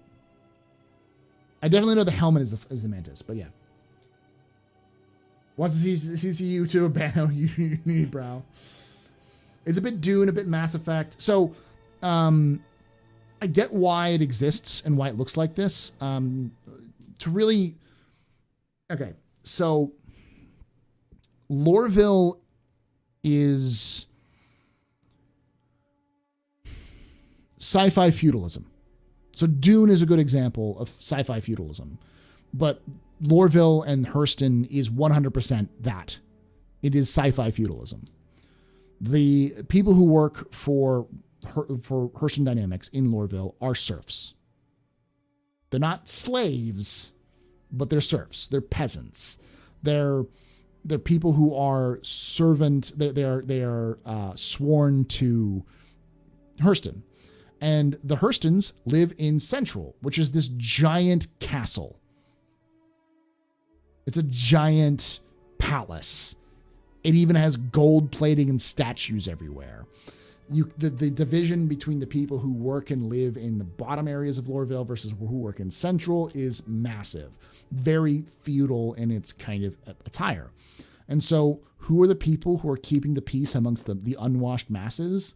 Well, they're security that work for the Lord. These are the knights.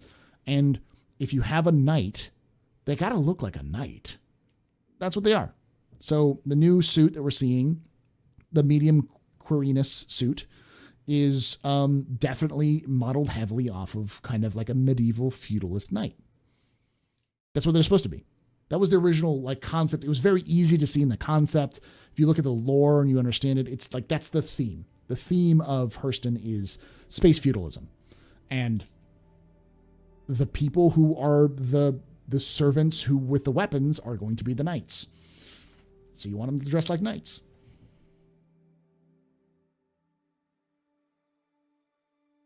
Hey, now, not all peasants were serfs. That's true. But, similar. Most peasants barely left their village. Serfs were literally enslaved to the state, but freedom for the people of Hurston. Fuck Hurston Dynamics. Fight on, my brother. We do need swords. I think having a ceremonial sword on captains or lieutenants in the in Hurston Dynamics would be very cool. I think it would really lean into that theme a little bit more. Yeah, the land was the state though. They were enslaved to the land, enslaved to because they were enslaved to the Lord. We're splitting hairs at that point. You're splitting hairs at that point.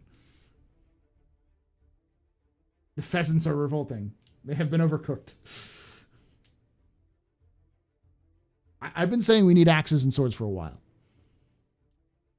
Everything about the Hurston Empire is about keeping the boot pressed down on the little guy. Oppression is the way of life for them. Basically.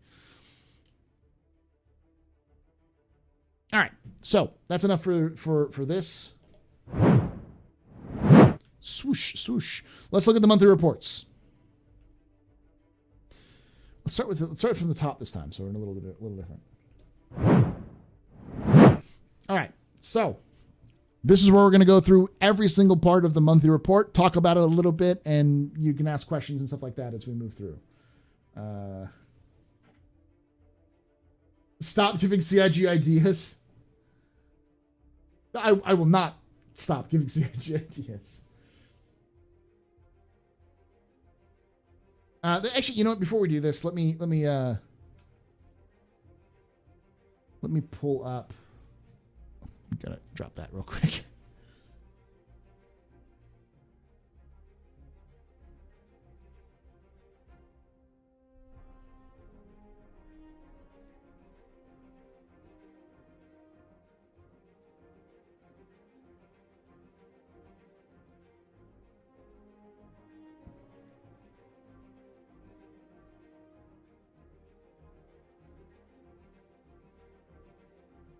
Then pull this up.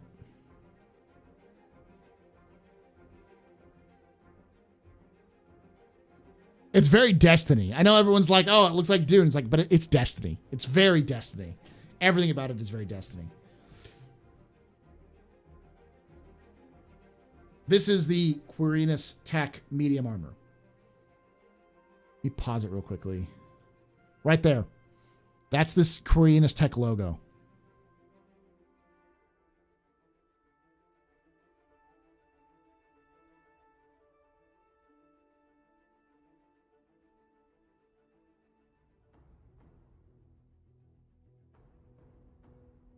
Very cool.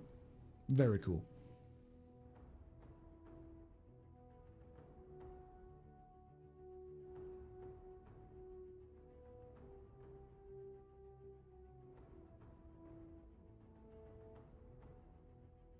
And it makes sense that they have this rebreather system, because this rebreather system would be, they're the knights. They don't need to breathe the dirty air. Let the peasants do that.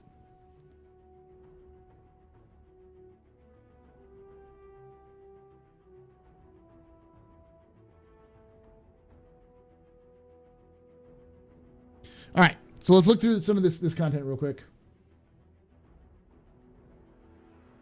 A little too Destiny for me. It's fine. Extend it to a sword. Give the red diamond blade, but extend it to a sword. Yeah. They look Quarian. Kind of. I mean,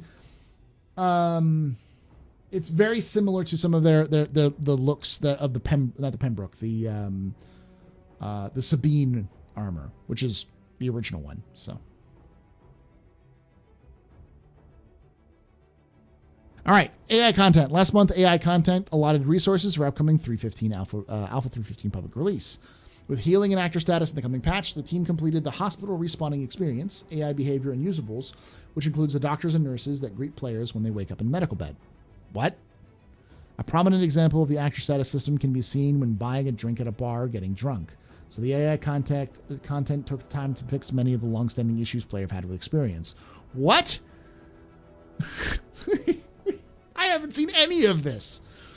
Early in the month during CitizenCon, we were pleased the public could see the worker behavior, artifact vendor, and portion of upcoming security behavior. Our AI contact team. Bro, where is this? Does this exist? Is this some sort of like joke? I've never seen any updates to the bartender or any of the AIs in the bar. There is no nurse or doctor who greets you when you wake up after you've been dead. None of that happens. Like what the fuck? This isn't true.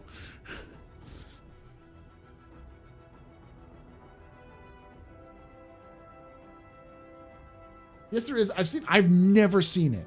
I have never seen it.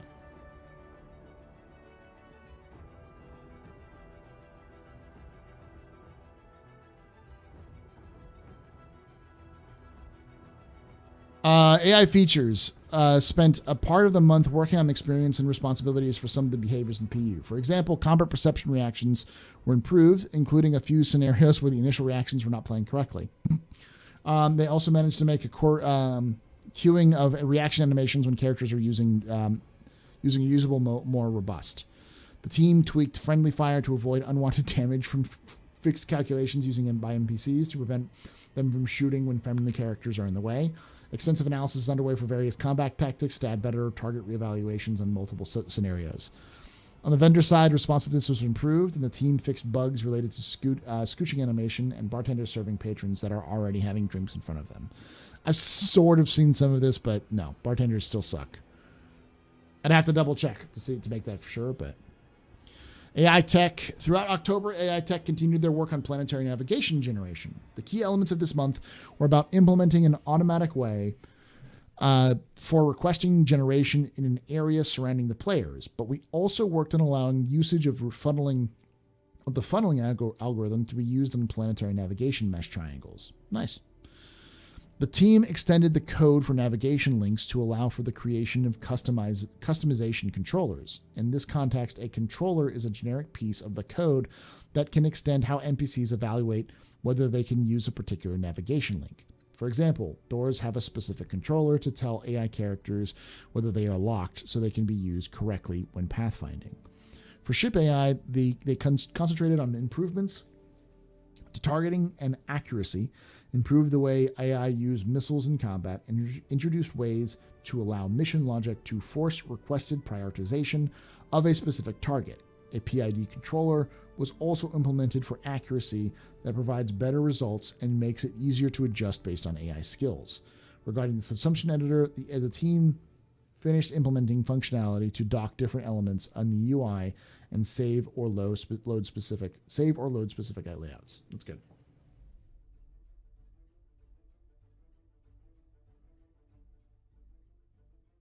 You saw it once, but then you got sloshed in the game and deleted from your mind.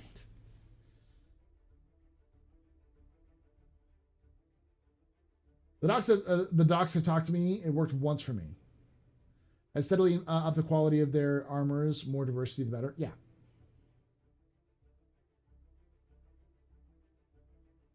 All right, animation. Last month, animation team worked on various AI behaviors, including the nurse, vendor, bartender, bar patron, security guard, and cowering and hiding non-combat NPCs. Editing was also done on several female assets for Alpha 315 to give the world more life. Plans were made to improve the drunk locomotion set, which will help solve technical questions for the heavily injured sets. Development continued on Shubin Interstellar Mining Gadget, the team being sure to fix any visual issues with the select and deselect system. Work continued on facial animations for all existing body animations, while progress was made on emotes and lines for various characters throughout the PU. It's cool. Art characters. The character art team, tech team spent October fixing bugs for Alpha 315 and progressing with content for various upcoming releases. Significant focus was given to updating the DNA archetype heads that will improve the quality of all character heads in the PU and Squadron 42. They also began developing a suite of new Frontier-style outfits for the population in Pyro. Cool. Art ships. And the U.S. ship team cleaned up bugs and continued to polish various areas of the Crusader Ares, including several new paints. The Drake Vulture reached final art phase, with the last month's focused on habitation and cargo hold. One of the regularly mentioned unannounced vehicles continued to progress through the pipeline, this time getting finalized UI layout and lighting pass. Part of the team then began working on the damage pass, while others transitioned to release prep. Another new ship received its final tints and had bugs fixed throughout. In the UK, three ships moved through the final stages of the pipeline, where the Banu Merchantman progressed through Whitebox. The upcoming Misk hulls continue development, with the A preparing for white box review and the C approaching gray box review. What's weird is that the C, I think, is still on the roadmap for 316. I would be surprised if it stays there.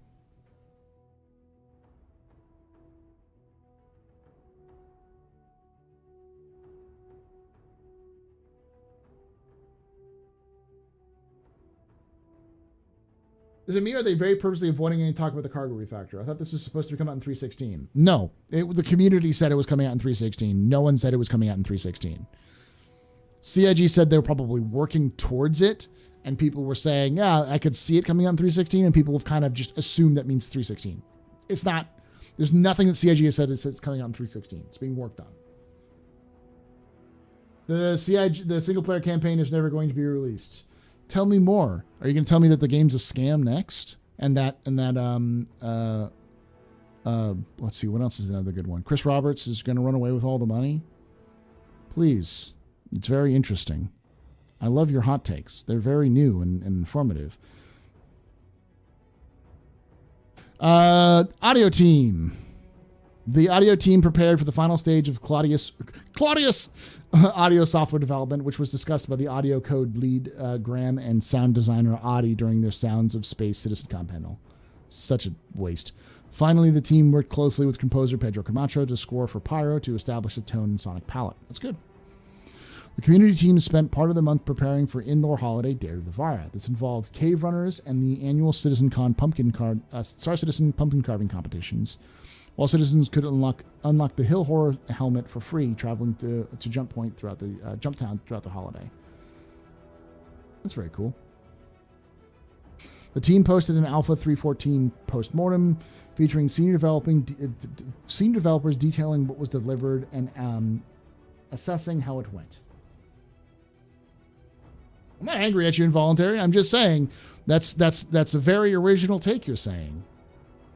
Please tell me more of these original things.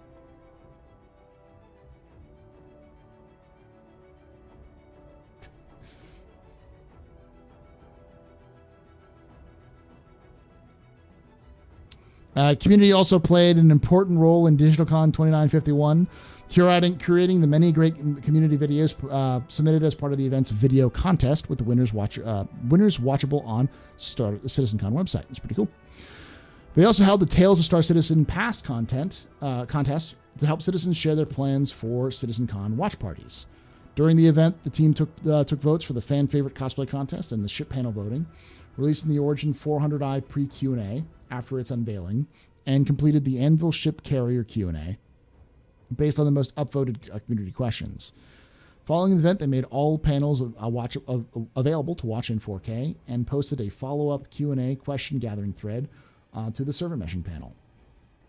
Finally, the community team supported the upcoming Alpha 3.15 with patch watch posts on the personal inventory and crash recovery, new missions in the first pass and shield variants, and medical gameplay.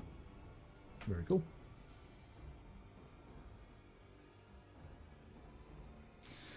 Last month, the physics team supported the upcoming. This is where things just become a different language. This is linear B. All right, that's for those who know what I'm talking about. This might as well be an indecipherable language to me. So, just giving that up there.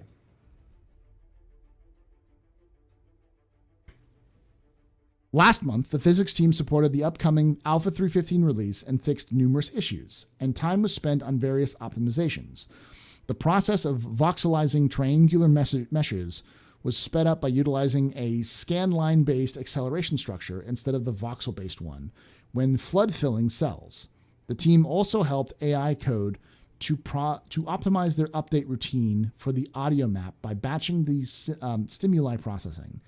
Furthermore, the sorting of collision events was optimized, and default brush physics are now created lazily. A debug visualization for collision history was implemented too. Lastly, for physics, a tree-based quantum grid was implemented that will be used during quantum travel boosting and regular quantum travel to detect collisions and obstacles along the path. I'm not angry. I'm just disappointed. Yeah, I'm always disappointed when someone gives me very, very lame takes that I've heard for years. So yeah, this is a weird one. This is the one that Space Tomato asked me about on Twitter. There's never. What the fuck is quantum travel boosting? This is why you read these things, by the way. Quantum travel boosting sounds like you're able to speed up the process of quantum travel, and it's separate from regular quantum travel. My theory is there was a proposal that was made by the community multiple times for something like a quantum line, a quantum tether, which would exist between 2 points on a line. So a beacon would exist and another beacon would exist on another planet. So a beacon exists around Crusader, and a beacon would exist on Hurston. You would then, lock onto the beacon and Crusader, set your destination to Hurston, and it would essentially take over your ship computers and send you to the location. That was the theory. And because it was a pre-designed open space lane that was set between these two tether points, it would allow you to override the safety mechanisms, and you could go faster in that point than you could during normal quantum travel, which would allow for an advantage for people who want to go through well-traveled routes for speed, but would not give you as much freedom of movement and would be very obvious for anyone who's trying to track you. So as an advantage and disadvantage, that was something that was proposed multiple times by multiple different people as a way of speeding up quantum travel. Obviously, they're reworking quantum travel entirely. We've known this for a bit now. And this sounds like the first implementation of that. But we'll see. In the game Freelancer, they had a short hyperlane type of route using the gates of some sort. Yes, I don't think we're going to see gates like that, though. I think we'll see more subtle creations. But CIG definitely wants to funnel players in a specific region to make it easier for people to know where people are. Pirates to ply trade lanes easier, that kind of thing. It's just the normal QT speed, speed up and slow down. Is it, Isogen? Because if you have a reference to that, I'd like to know that, Isogen, because otherwise it's different from regular quantum travel from quantum travel boosting. I don't know what that means. So it could be this, just the spool up and spool down is the boosting, but I don't think that's the case. That doesn't sound like spool up and spool down. They would say spool up and spool down. That sounds like a different type of quantum travel. But yeah, it could work as well. They just completely rechanged the names. For the renderer, significant effort was spent on improving the results of the pipeline profiler for Gen 12 and legacy renderer paths. Oh, by the way, I'm going to cover my ass by saying what I just said as a proposal was something that people had thought about in the past. It's not that CIG has said any of that. So now that I've said that was a proposal and it could be the case, everyone's going to say think that that's what CIG said. It's not, but this I would like to know more about this boosting, CIG. Please tell me more.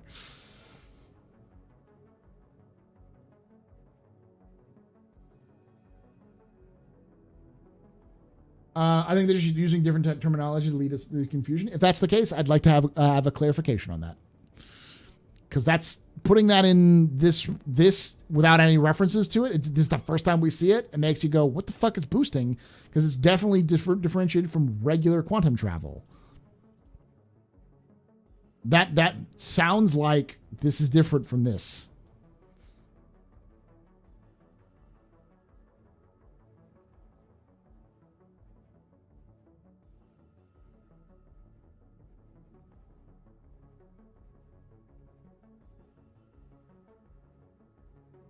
Involuntary is expressing a legitimate frustration. Then express legitimate frustration. Don't just come in and say it's never coming out. And if you want to express frustration, there's plenty of locations for it. Not my channel there, Chris. You want to express your frustration, there are plenty of outlets. My channel is not one of them. I am not CIG. I'm not a developer. I'm simply a content creator trying to go over things. When people pop into my chat and make those really weird takes, I'm going to take them at face value, which is really bad shit takes that have no context of what actually is going on in CIG or in any of the development. If you have a question about the development, ask it. If you're going to make bold statements, fuck off. All right. For render, significant effort was spent on improving the results of Pipeline Profiler for Gen 12 and legacy render paths. This was done to gain an accurate assessment of how long renderer and compute passes take to process on CPUs and GPUs without impacting actual frame rate too much. Real-time profiling. Significant progress was also made in the Gen 12 transition. Pipeline Is that legitimate? I don't know what you're talking about.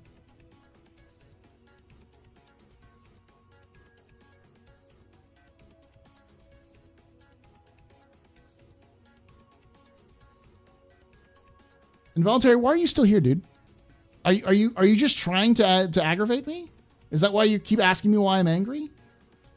You can sit around and watch if you want to, or you can ask questions. If you're just going to make bold statements without any evidence, fuck off.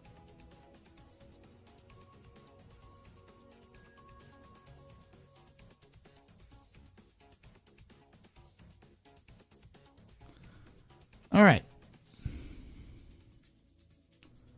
Significant progress was also made on the Gen 12 transition. Pipeline state objects are now compiled on demand to improve loading times. Massive instancing is now supported. An instance of buffer management was optimized. The scaleform render stage used to menu and in-game world UI was optimized to reduce the average stage count from 2,000 states to a maximum of 60.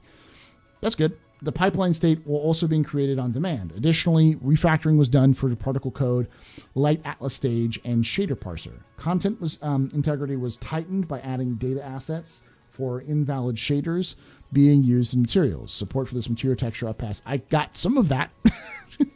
It sounds like they're making things more efficient, which will improve the performance, maybe?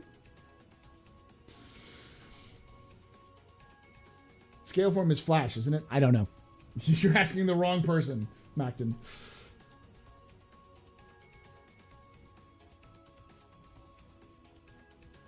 Do we know anything about the current 30 case happening? It's a known bug fix, just testing recovery. We don't know. The current 30 case stuff is, I don't know about that. They just did a recent patch for the PTU today, and if it's still having an issue, report it in the look for it in the bug reports and report it again. It could be something server side.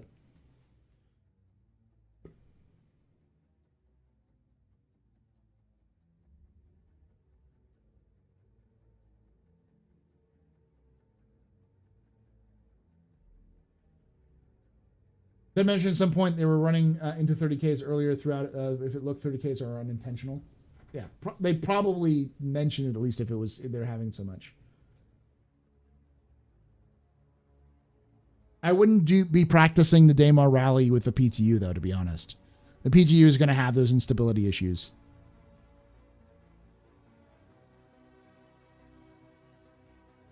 All right. For Atmosphere, cloud rendering, all recent improvements were merged in the Alpha 3.15 stream. Improvements continue to be made to cloud and atmosphere indirect lighting based on the presence of clouds in the atmosphere. The initial part of this work was completed, LUT generation, with work picking up again once planned performance optimizations are in place. To get the latter in place, work on the reprojection and filter chain commenced to allow for temporal and spatial reuse of Raymarch results. Specifically for this purpose, R&D work started on performing reprojection without motion vectors, as these can't represent precipitating media. It sounds like they're working on cloud tech. That's good. Like I said, when we get to the engine section, I don't know half the fucking shit they're saying. So I'm just going with it. Usually I have some insight by reading these month to month and kind of getting where they're at and why they're doing things. And you can pick up some interesting things, but when it comes to the engine team, I need a translator. The core engine team also worked with entity streaming code, which now supports the sphere-based culling needed for Squadron 42.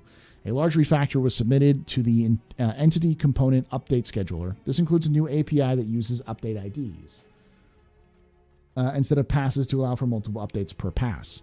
The engine's frame profiler was updated to include various statistics from heartbeat events, as well as a summary of CPU time and memory usage by the dev teams, build info, and a screenshot into Capture. The memory manager was extended to support separate allocation arenas that thread caches per dev team. In cases of individual memory or invalid memory access, the exception handler can now indicate which arena is an acceptable memory addresses to maps to. And this turn allows for debugging of memory crashes with more fine-grained memory check enabled, which typically means the build runs much faster and uses less memory as it otherwise would do with memory debugging enabled globally. Additionally, work continued to improving the viz area, Fulstrom, culling and functionality to capture past C++ lambdas without heap allocations was added. So it sounds like they're just kind of making things a little bit more refined for making things run better when they have their tools updated. So you're not having like frame losses or memory hiccups. So you're not having as much issues while you're trying to debug issues. So, yeah. Answer the call 2016. You know it.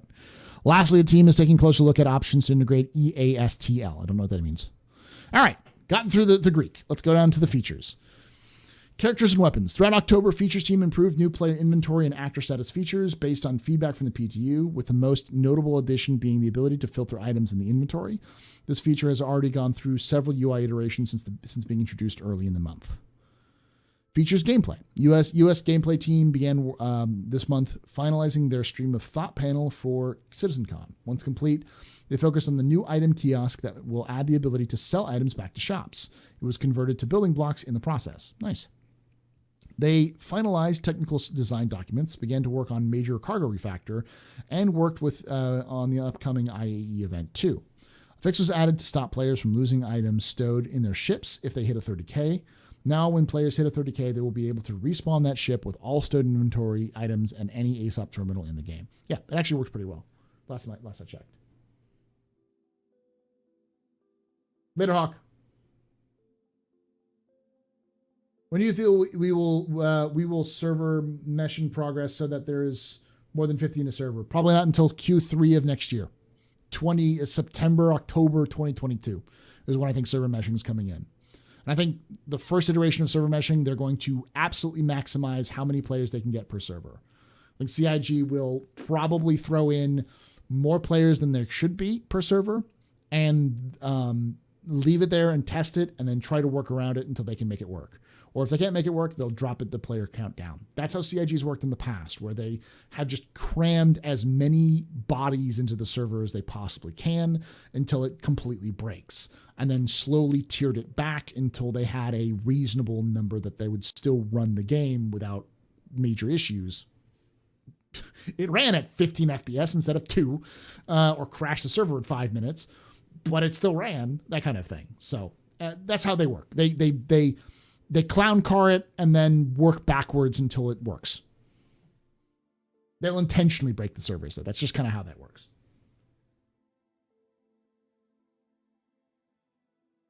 We're going to be letting the magic smoke out of them server boys. Yeah.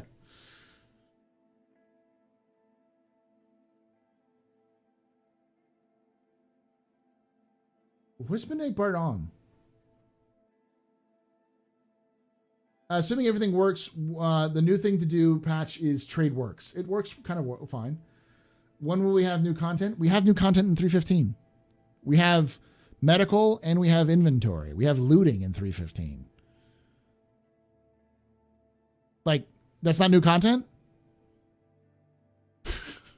What the fuck are you on, Midnight Bard? And can I have some? Because that must be some amazing shit. Do I think Salvage will not release until server meshing is ready? I don't think that's intentional. I think it's just probably arbitrary. It may happen that way.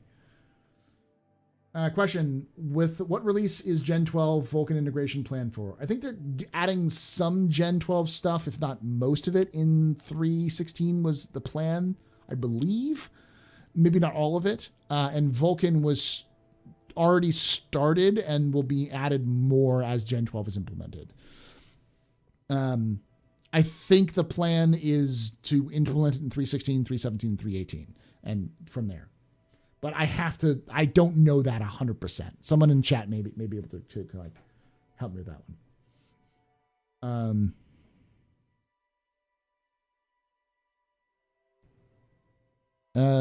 Gone are the days of loading up your ship with a ton of items, move in from another city, only to lose them due to a server crashing. We've already seen an extremely positive reaction from the public on both Spectrum as well as Reddit about how this is working. So hopefully you all appreciate it as much as we do. Features team. It's great. The 30K capture is great. It's not perfect. It's not a final solution, but it works.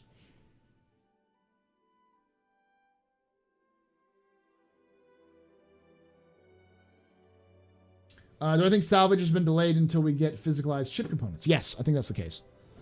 And I don't think salvage is delayed because we need to physicalize ship components. I think salvage is delayed because they have other things that they have to work on. There are other things they have to do, and it's just not ready yet. Are events from 314 still running? I don't think they've done any of the old events. The IAE is going to be an event similar to what Invictus was. There'll be something similar to that. But yeah, they haven't done the Ninetales lockdown or the Xenothreat. They may do the Ninetales lockdown around around IAE, but I don't think it'll be at IAE.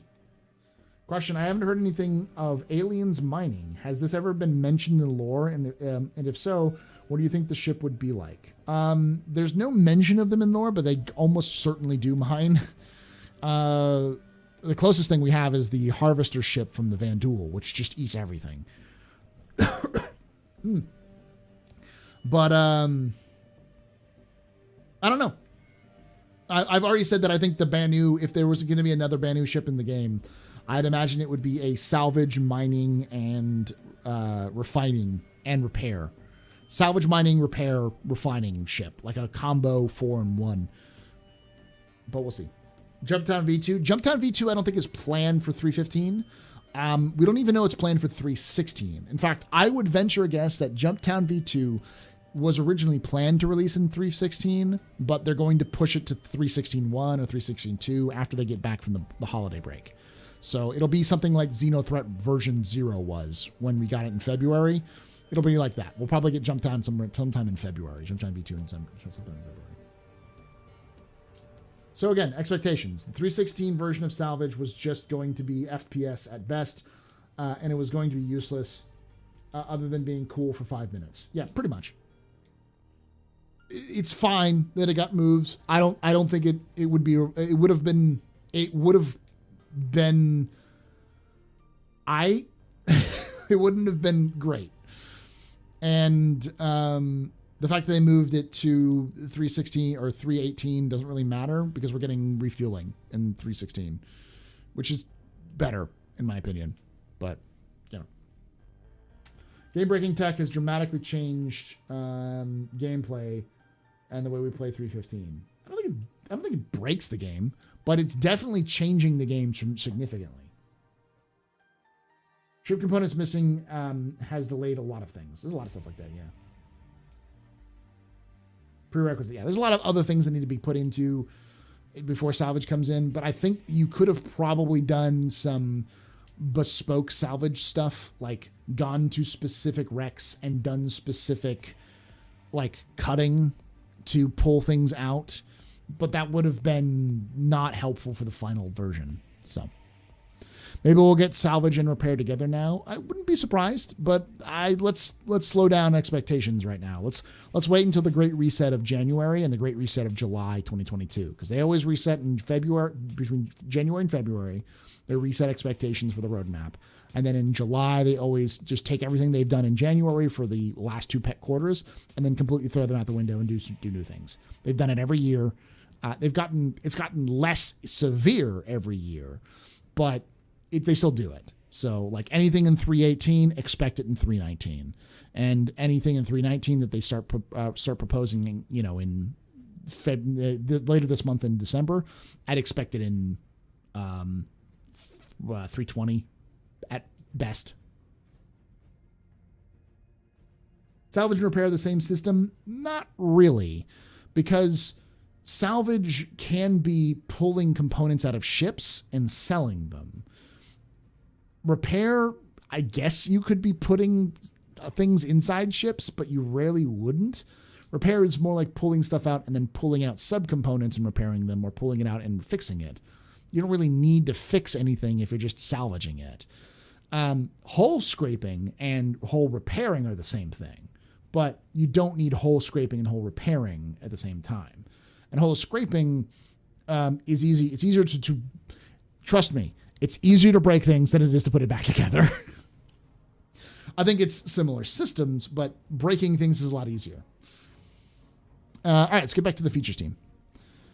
Vehicle features team. Last month, the vehicle team focused on specific rework of gravlev handling. A breakthrough in implementation meant that they could make significant improvements to handling, making it more dynamic and flexible. They also fixed some bugs and issues with existing implementation.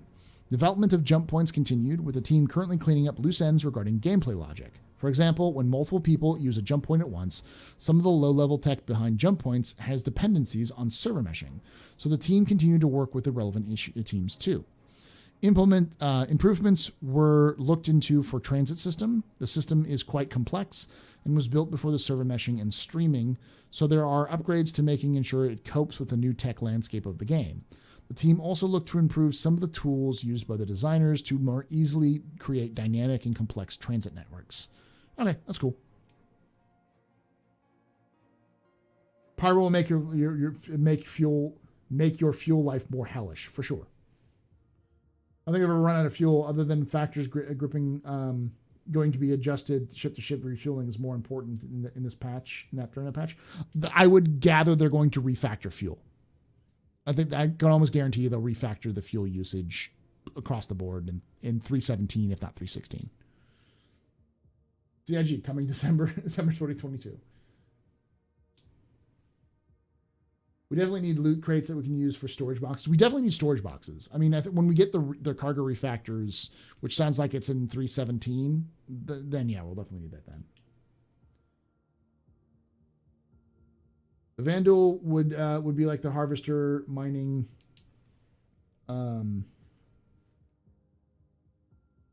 Mining and salvage for an alien ship. The Banu might have parts for those. Yeah, maybe. I feel like the medical gameplay and inventory are going to have a bigger impact on gameplay than some realize. It's a big change and encourages co-op play. Yeah, it's a huge change. It changes the game dramatically. Looting alone makes the game a lot more fun. And when they add the ability to sell the shit you find in loot crates in like 3.17, oh boy. Oh, Lord, let me tell you, this boy is going to loot everything because he can sell it. Murder hobos unite. Xi'an Miner? Maybe. I would expect that it exists. I just don't know what it would look like. Do you think we're going to have more than one planet on first? Yes, we'll have all the planets in Pyro iteration. Every single planet in the Pyro system will be available in the first iteration because Pyro is not going to be out until Q3 2022. So... The Crucible, what's that? I'm just hopeful I don't have Crucible to any CIG watching this ship. Ship does repair. It seems you forgot. Knight Rider is the I think the head moderator for Spectrum. So, hey, online, I agree. When's the noodle delivery? That's when I pull out the M2, open up the front ramp, and scoop up the Rex. Starkov. We don't call it Escape from Star Station. We call it Starkov. But yeah, these are all cool things. Like little touches will make things a little bit better. It's obvious they're starting to think about server meshing in terms of the stuff we currently have and reworking and retooling it. So it's good signs. Graphics and VFX programming. Improvements to water volumes continued with October's focus on how to correctly simulate volumetric lighting under the surface. Two approaches were taken. The first makes use of the general voxel fog system, though this has several limitations to make it not applicable to very large or very small water volumes. The second approach is to reuse the particle lighting model, which is less accurate but can work at more extreme scales. Work has also started on changing the changes to material system to allow shaders to become more modular. This is a stepping stone towards building a new suite of shaders that will provide more power and flexibility for the artists without always needing complex re-engineering by graphics programmers. Gen 12 work picked up after CitizenCon, with more systems being converted. The team is also looking to complete a large refactor on the texture samplers to make them compatible with Gen 12/Vulkan. Other completed tasks include a new light animation feature, technical design work for using damage maps for salvage, gamma correction fixes, and general support for the fire feature. There we go. Technical support, damage maps for salvage. So we see this is graphics and VFX. So we're seeing some stuff already being worked there. The lighting team started the month fixing bugs for the locations of Alpha 315. It's pretty cool. I like that. If you haven't seen that, it's pretty cool. They moved on finalizing for IAE, which involved taking the existing lighting and repurposing it for the new mood of the convention hall. Some areas only requested small tweaks, while others received much more dramatic changes that the team hopes will provide a new and interesting experience for the community. I'm glad for that. At least it's not a reuse of just old assets. They're trying to do things a little differently. The start of a new quarter also saw the team tackle the backlog of legacy tasks and polish covering locations across the whole PU. A look dev pass began on Pyro's abandoned space stations. These locations provide us tons of opportunity for mood and drama, like dark, cold corridors contrasted with hot markets filled with condensation. We know they like that. Rains and space stations. Locations. Montreal-based locations team put up a final touches on Area 18's hospital, which is due for release in Alpha 316. This involved completing polish tasks, building LODs for the entire location, and fixing any remaining bugs. Alongside this, other hospitals progressed well, including Maria Pure of Hearts Hospital in Lorville and the Rest Stop Clinics, with the latter approaching the final stages of development. The Rest Stop Clinics required a few additional modules to allow the team to create unique layouts across each of the 12's locations. They also iterated on the white box for Levski's Hospital.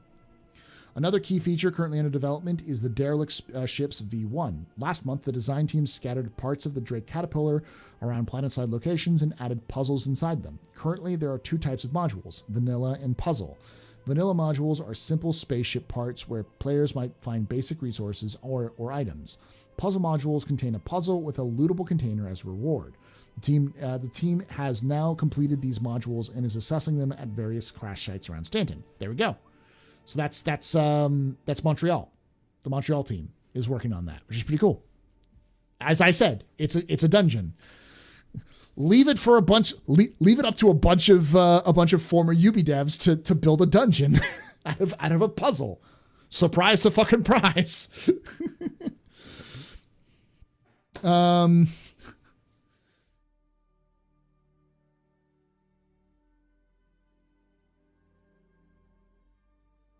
Narrative's October kicked off with the final support for Alpha 315's push to PTU. They also supported other teams, fixed bugs, added text strings, and wrote item names and descriptions. They then looked ahead for future releases and began compiling documents for some of the upcoming hospital locations. This included writing ideas and text for environmental props, such as posters, signage, and announcement scripts. With the year coming to a close, there was a focus on planning. Narrative worked alongside AI animation and design to figure out narrative content goals for the upcoming year, including behavior prototyping and motion capture sessions. Narrative also continued to work with content for Pyro, including working alongside design on missions and developing the factions and the locations that will be found throughout the system.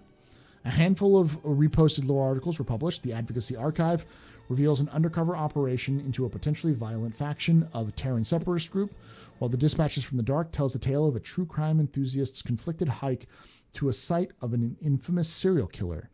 October's Jump Point featured a Citizen Con retrospective, as well as a look into the development of the 400i and the portfolio on Cousin Crow's custom craft on Orison.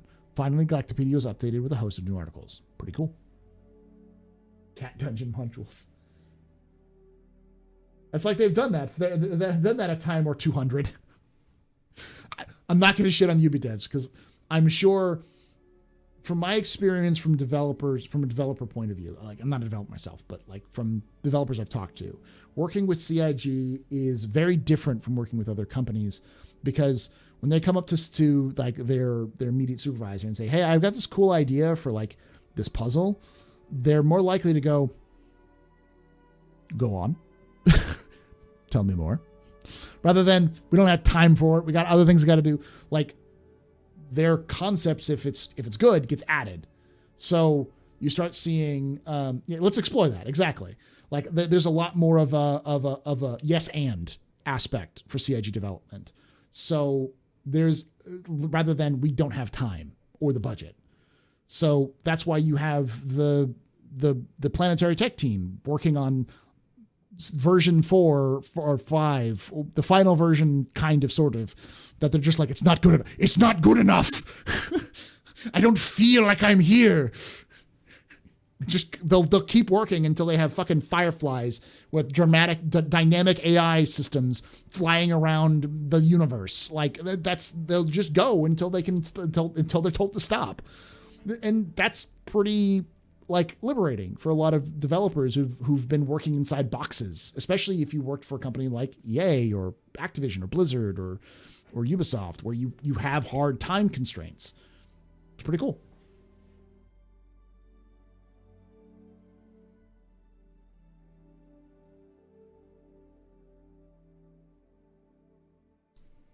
So question is for the subs, how big is the issue of jump point typically? Bigger than you think. The lore sections usually are about 4 to 5 pages, but a lot of them are interviews with designers and kind of walking you through the process of building like a landing zone or a ship or an AI character or whatever. So that's the majority of it. I would say the average page length is probably 20 to 30 pages with mostly images and text. Like there's a lot of like kind of like walking you through stuff. And sometimes archives, like giving you like a list of all the plants that are in the game, that kind of thing. Question, what's your thoughts on what will be the more profitable professions? P.S. Sad to see you catch Salt in Discord and Twitch today, but good for you for standing your ground. Can always stand my ground. One of my thoughts would be more profitable professions. I think there'll be a pretty even split. I think the most profitable profession will be piracy, but I also think it'll be the most difficult profession, and I also think it's the most hot and cold. It's the most hit or miss profession. You're going to be more likely to hit a big score and make $1 bajillion or bajillion credits, or hit nothing. You know, like 1 out of 100 times you'll make a profit or like a significant profit. Whereas you won't make as much of a profit with, say, trading or mining, but you'll be more consistent and you'll be able to make them easier. Same with like mercenary. I think mercenary work is going to have the more dangerous missions, so you'll be more likely to not make a profit because you have to like take damage, which will cause repairs. But you're also more likely to get more money per mission. So you're like per quest, mission, or job, you'll get higher payouts than your average trader, but you also take more of a risk. That kind of thing. He's from Texas. He's from Texan. He's standing the ground as part of his culture. Yeah.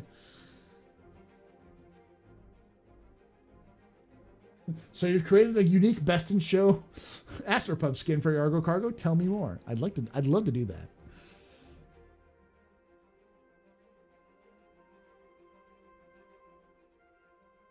Double page A4 normally. I'd have to actually look up the total page numbers, but they're pretty extensive. If you like to follow development, you get a lot of insight in development by reading Jump Point. If you like the lore, there's a lot of stuff that'll end up getting published, but usually a year to 2 later. And not everything necessarily gets published from Jump Point into lore. Speaking of skins, does anyone know what the fuck happened with the 2150 Best in Show skins? Like, why are they orange now? What? That sounds like a shader issue. All right, we're almost done. Almost done. It's a pretty short one this month. QA's primary publishing focus was on CitizenCon, Alpha 315 for Evocati, and the Wave 1 PTU testing.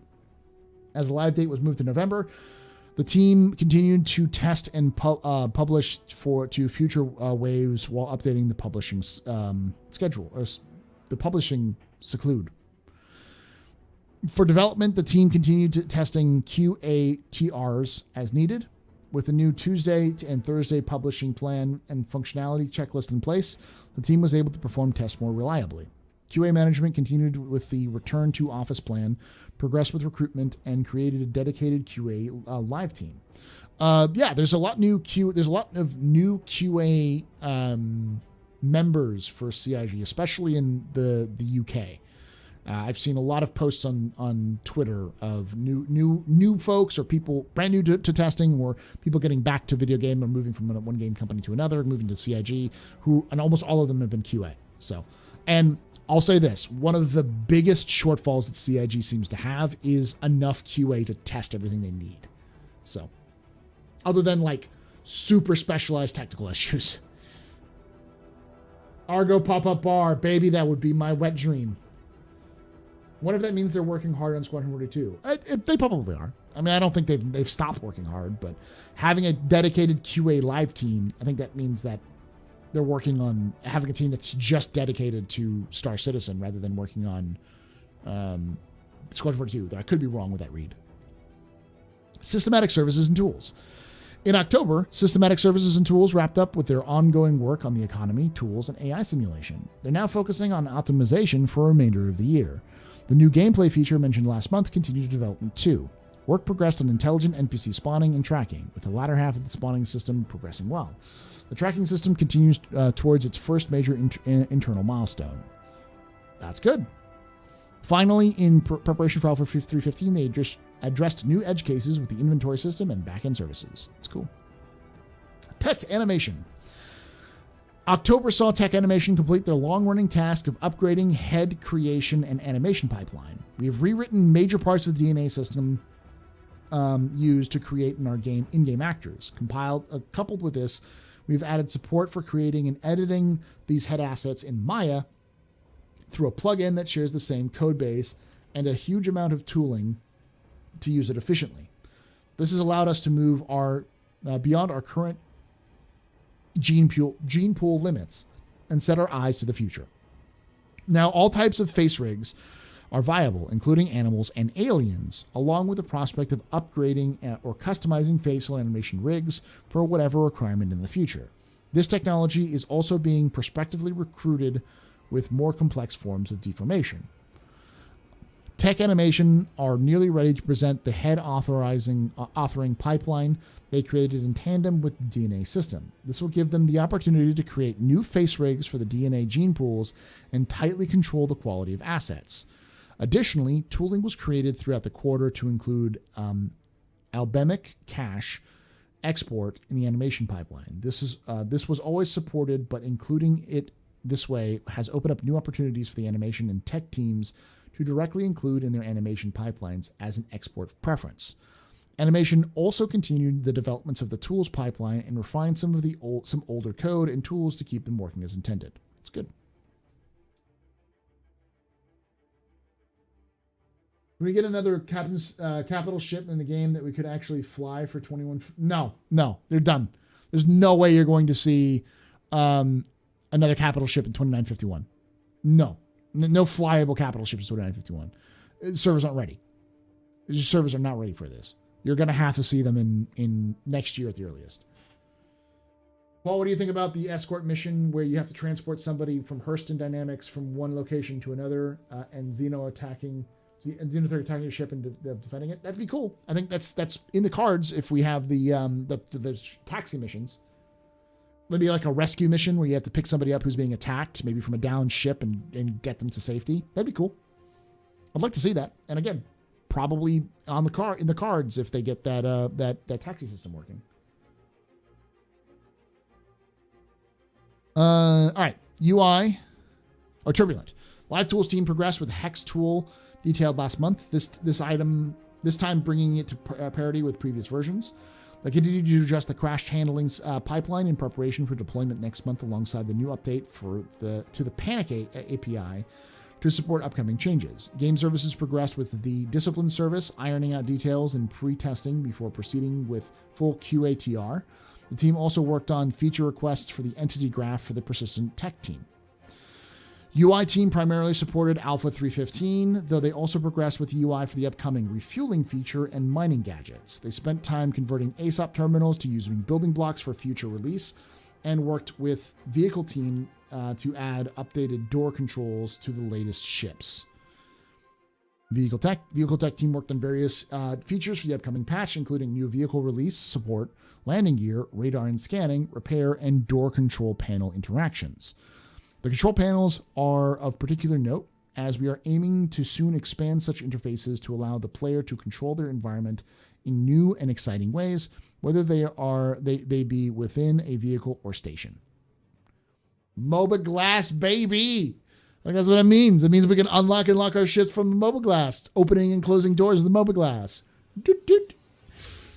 Doot, doot. Let's hope. Let's hope.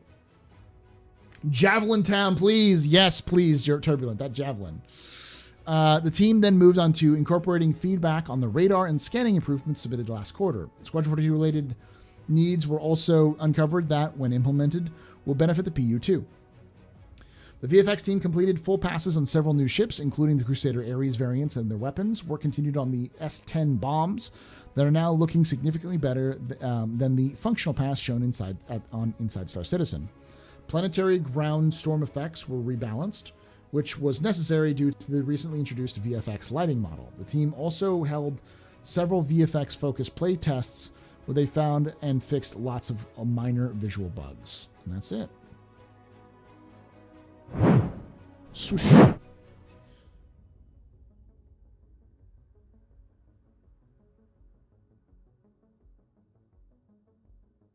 We need an app that shows the hologram of your ship and you can press every button on it. That'd be kind of cool.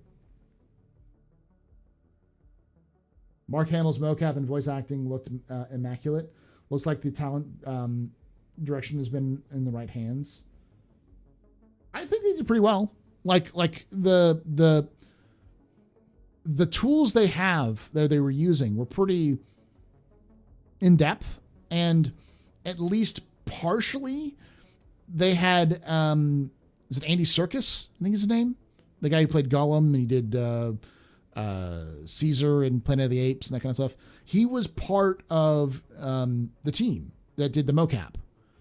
So he's got significant experience with mocap, and he was coaching a lot of the Van Duel actors to act like the Van Duel. He was actually the one who came up with like the motions and movements for the Van Duel. So yeah, like that's pretty fucking big. He's like one of the leading experts in mocap, I would argue, in terms of motion, in terms of movies today and like in entertainment today. So what we're going to see is, I think what we're going to see with Squadron 42 is a very fluid and natural looking movements and portrayals by, or like, you know, renditions by the actors for Squadron 42. Gonna read the Squadron 42. I don't usually read the Squadron 42 monthly report because getting through the PU monthly report is exhausting and time consuming. Though I will do, like, if you're watching this on YouTube later, let me know in the comments below if you want me to do the Squadron 42 monthly reports as well. I can do those. I can also do those as separate things as well. So, what's your overall review of 2021? Overall review of 2021 for Star Citizen? I would say less than I expected, but more than I hoped. If that makes sense. In my wildest dreams, I never thought that refueling would be making it into Star Citizen in 2021.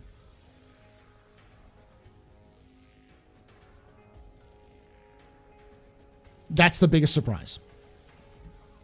Everything else made it in as I expected it would. Some aspects slipped, like for instance, all the slippage from 314 to 315 was somewhat disappointing. But yeah, it ain't in yet. That's true. It could still slip.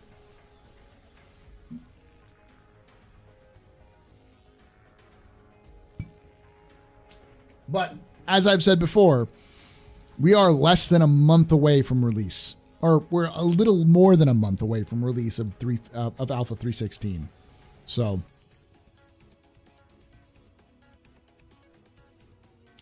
it seems CIG is really shaping up gameplay in accordance with the new content, Pyro. Yeah, I think Pyro is definitely their aim. That's if CitizenCon definitely put that into clear focus that Pyro is their aim now.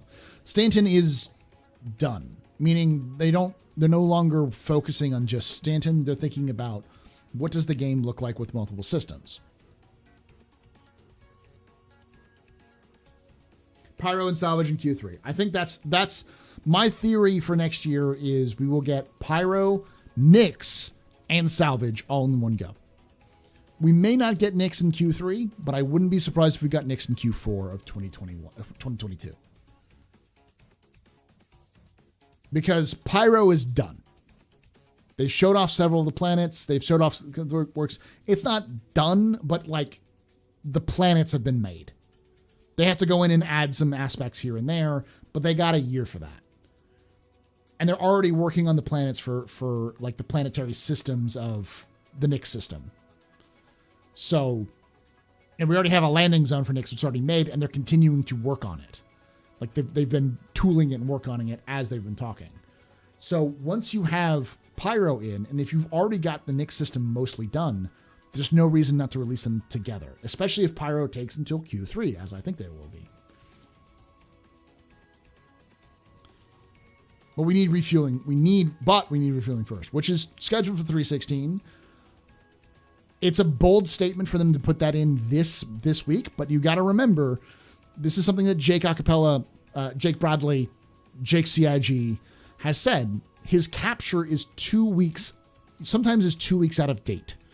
So the announcement of refueling for 316 was not an announcement. What wasn't decided, it may have not been decided to this Wednesday. It may have been decided 2 weeks ago, middle of October. So they're further along than we may think.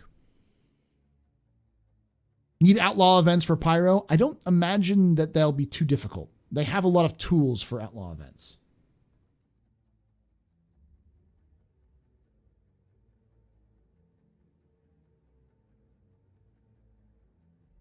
Yeah, the biggest thing for Pyro right now is the stations.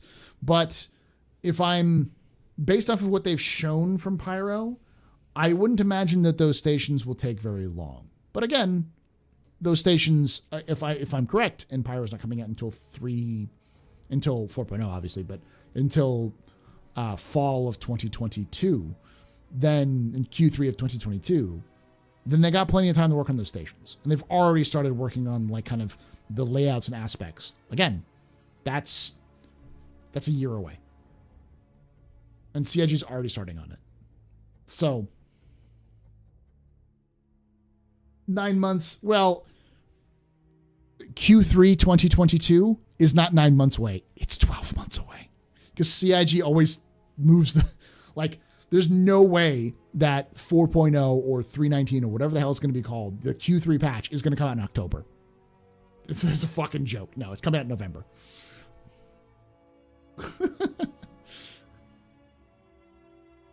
Real question is there a 319 or is 319 the elusive 4.0?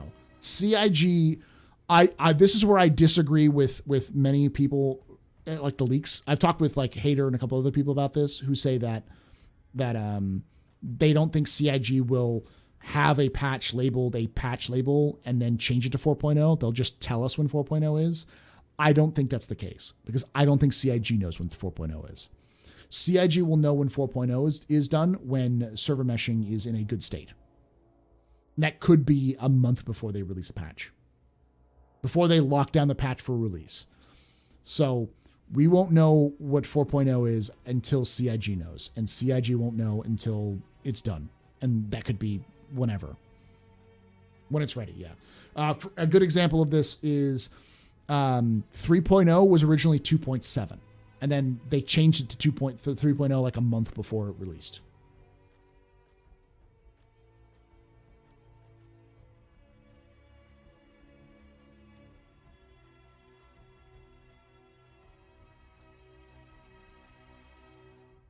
Is Nyx already complete? I know Levski is obviously, but the rest. So Nyx is fewer planets than Levski. I have to look at the full numbers, but they've already started to work on them. They've already worked on some of the ground-based work, and they've already started working on the planets. They started working on the planets months ago for Nyx, both in the monthly report, and they also did an ISC where they talked about Nyx. They even have some pictures of like the first implementations of Nyx planets.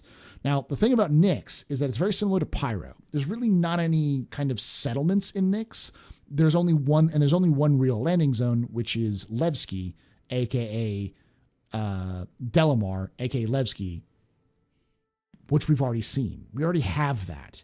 Now, I don't think CIG is going to throw away all their assets from Levski. I think they'll go through Levski and replace the assets with more efficient assets and retool some of the things they already have. Maybe rework some of the interiors, but Delamar and Levski aren't just going to be tossed. They're going to use the basis, and they may still see some legacy assets that'll end up in Levski just permanently. But Levski's done. So there's, again, very little reason I would see when CIG gets to that point. I wouldn't be surprised if they go, surprise, 2 systems in 1. Especially if they came to CitizenCon and they dropped the idea that they're dropping 2 systems in 1. It's the first CitizenCon back in person. It's probably going to be around the same time as the Squadron 42 announcement. If we see Squadron 42 in 2023, which is still a big if, that would shatter people. It would just shatter things. Probably wallets. But I miss Levski too. I like the aesthetic. I got a bit of concern regarding the in-game universe if they make Castra after Nyx. That would make Pyro the hub where you reach other systems, but most games use safe places as hubs, but not so with Pyro. I mean, that's just more of a temporary hub. It's very temporary, but it's not necessarily a bad thing. Because CIG isn't, Star Citizen isn't like other games. It's not like other girls. Star Citizen's not like other girls. It's not like other games. The emphasis on Star Citizen is risk reward. What you do is going to determine a lot of your. There was a round of beers that I missed 30 minutes ago.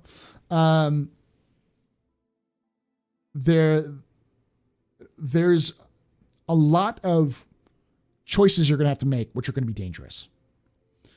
And the idea of having a very dangerous system as the hub for the game for a while makes sense. Remember, Chris Roberts has specifically said Demon Souls was an inspiration for Star Citizen. For those of you who don't know Demon Souls is also known as Dark Souls, the first one, the most flawed masterpiece that there is. So, while I think the hype of Dark Souls being the most difficult punishing game ever is just hype, it's not really legitimate. It's definitely not an easy game. And it's designed around focusing on making players who really want to achieve goals, they have to work for it. And that's obviously in the DNA of Star Citizen's development, which is they want risk and reward. So you can stay safe in Stanton. You don't have to leave Stanton. You still make money. But if you want to make the big money, you got to run through Pyro.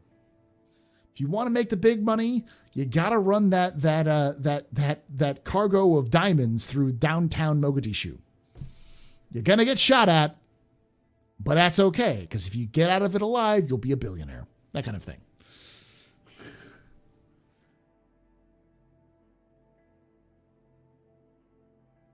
Yeah, Star Citizen has 2 hubs. Neither of them are Stanton. Seoul and, well, even Seoul's a terrible hub. But when he says hubs, he means that they mean that based off of the jump points at that point when they add Castra has 2 jump points, one that leads to Pyro and one leads to Nyx, which means if you want to get if you want to get to any point in Star Citizen at that point, you'll have to go through Pyro, which means that you'll be very dangerous. Stanton also has jump points that connect to Terra and Magnus, or will be a hub at some point again. It will, but I think the question is more like early on when we see those pups. And I think that's also a good way of putting it. Once we see Castra, Magnus wouldn't be far behind. This is probably more imagined territory and probably wrong, but I think if they manage to drop Pyro and Nyx at this, like either the same time or one after another next year, then they could also be dropping a system, a quarter. And the reason why is because it doesn't take them that long to build a system. And not every system is Stanton. Stanton is ridiculously weird in Star Citizen. Most systems have one landing zone, have a couple of points of interest. and to create a very basic, easy system, like the system without a lot of fleshing out to do, and then moving on and just continuing to do that bare bones, and then coming back in and filling that out as you go, which is what Turbulent was designed to do. And also eventually to scale up and start building these systems themselves. It wouldn't be too difficult. And it wouldn't be too easy. Like the reason why we don't have Pyro now isn't because it's difficult to build Pyro. It's because we don't have server meshing. We're not getting server meshing. We're not getting Pyro until we get server meshing. Once that's in, it's in.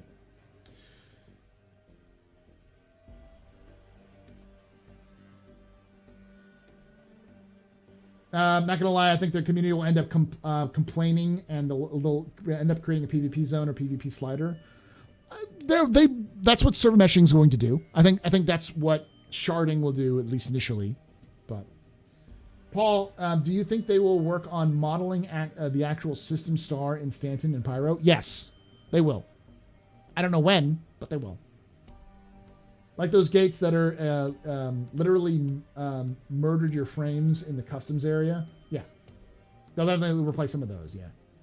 Well, they showed us these systems before, and we even had Levski in game for a while. It's he's not even suggesting that it's far down the road. He knows we know these are still a year out.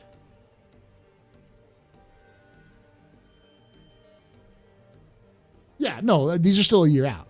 I'm not saying Pyro tomorrow. I'm saying Pyro in November of 2022. But at the same time, the blockage is not the systems.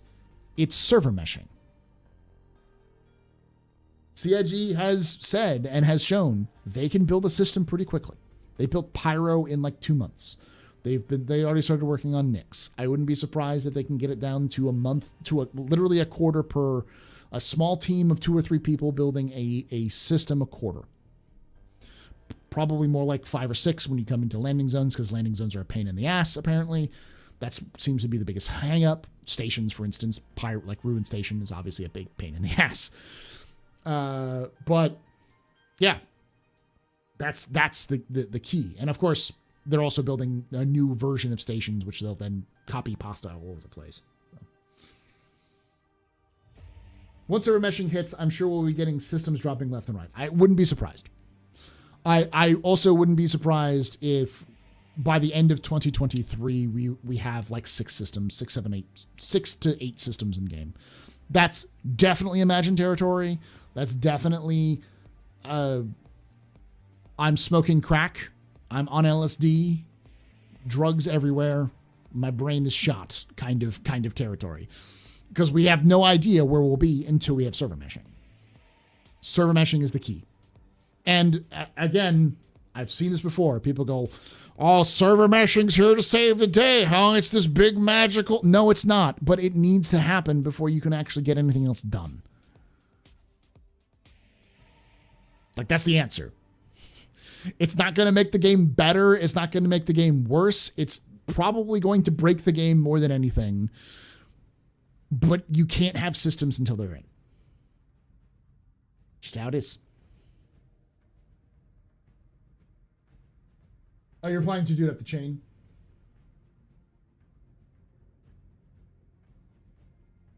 They're pretty confident about getting refueling to work? Yeah.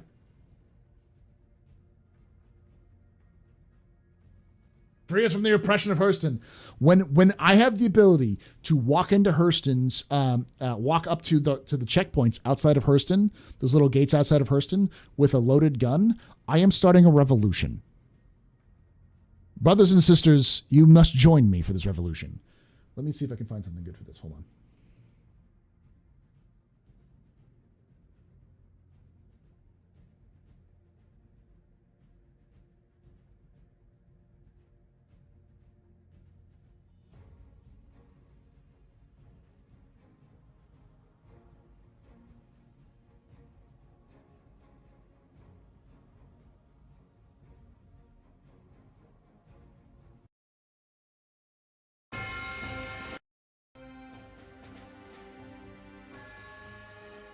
Comrades, we must overthrow the Hurstons, bring about liberty and justice, free the people from the oppression. I, your Presidente, will lead you to freedom and glory. Down with the oppressors! Join me in our glorious revolution!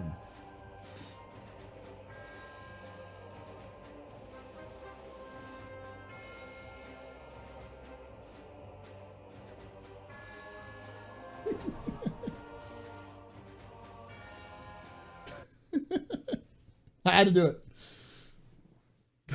Gets assassinated by Hurston.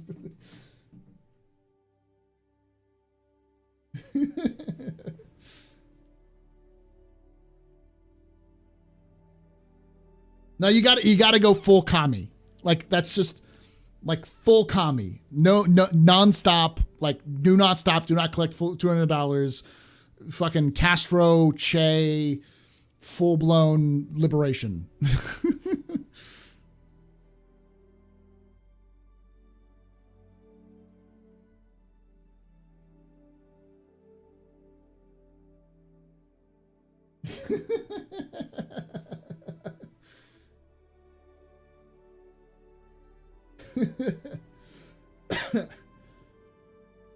It's such a good villain, yeah.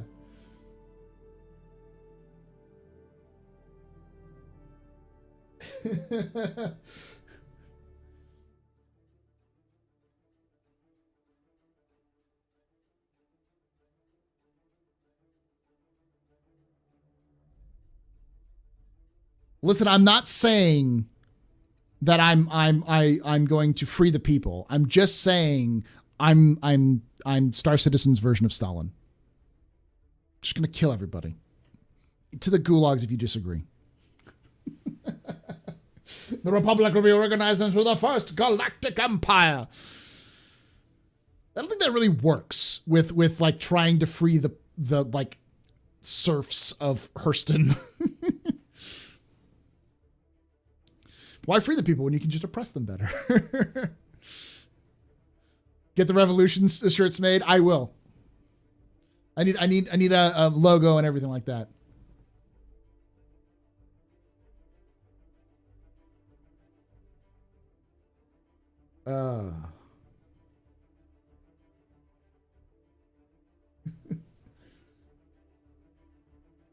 Funny how you don't get rid of the capitalism. Oppression never goes away either. Nope. I wouldn't say saved, more like under new management. I don't know what you're talking about. The revolution will continue. The glorious revolution. Hey, Naz. But like, it doesn't matter if they have metal detectors because you can walk through the exterior gates. There, of course, is guards there, but a guard's not going to is not going to stop me when I've got an army. Hi, guards. Here's my tonk. Enjoy the multiple tonks opening up on you at the exterior gate. Now you're all dead. So now I'm going to walk in with the rest of my troops and take the tram into Central and just start killing everybody. Exactly. It's just going to be slaughter.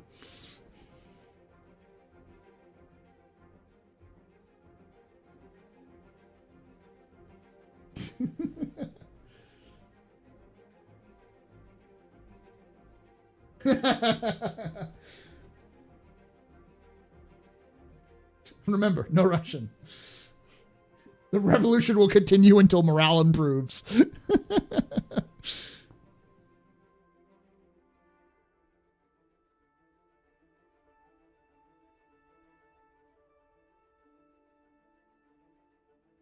A drunken army, basically a regular army, yeah. Bring me Konstantin Hurston's head.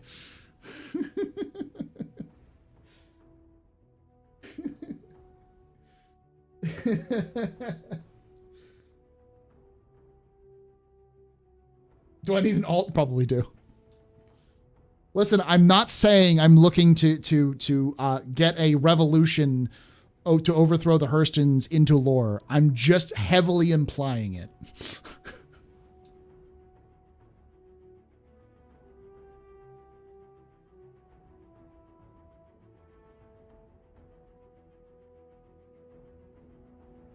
Listen, you got to start at Hurston's. Then we get higher aspirations to the Empire. But first, overthrow the Hurstons.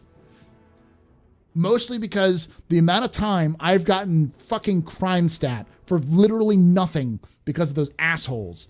And they also run the goddamn prisons. So fuck the Hurstons.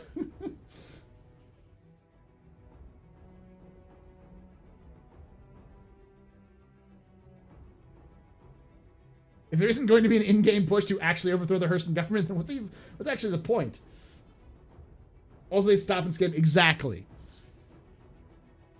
They inconvenienced me, so now I must commit genocide. That's just how, that's the American way, okay? God damn it.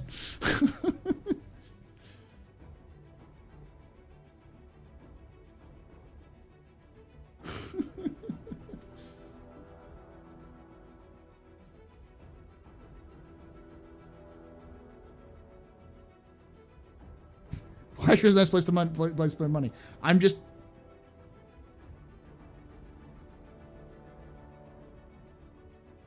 I'm just upset at that.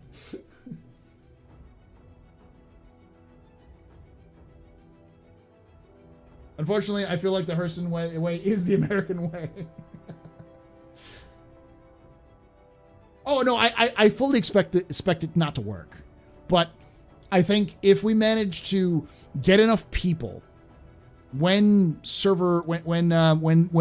weapons systems are allowed to, like, when you don't have the arbitrary green zones, when they're like semi-enforced, you get enough people to just cause enough mayhem, you're not going to survive, but you will lock it down, because especially with Quanta, they've got a finite amount of guards. So there should be a point where the guards are all dead. So if you had a coordinated effort from players, you could hold Hurston for not an insignificant amount of time. Yes, spawn closets, but they still have a finite quanta amount. They should, at least. Maybe not. That may take a while to get there. We may be massacring thousands. There may be bodies piled up of like walls of bodies of Hurston security when we're done. But you've really put a lot of thought into this. It's a little disturbing. Listen, okay. So a couple of months ago, we were testing out Tonks when they first came into the game. And I was flying, I think, in Argo. It may have been something else that I was trying to get it into a M2. And another player just derped into my friend's M2 and got him a crime stat. So we went around trying to get his crime stat cleared. And it was like a group of 7 or 8 of us. And we ended up all in jail because of that. Because he got a crime stat for no reason. And so as a result, I grabbed a bunch of Tonks and then proceeded to drive around Kleischer, blowing up all of their anti-air guns. And I called it a revolution against the Hurstons, and everyone liked it. And I'm like, I wonder if we could actually do that. And I'm thinking, yeah, we probably could. And I like that. Do you want to force an in-lore event? You're goddamn right I do.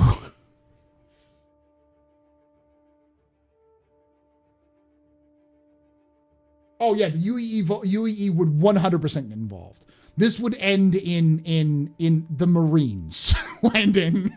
This would end in bad. This would end in pain and tears. There's no way players would control Lorville for long. But we could control it for not an insignificant amount of time.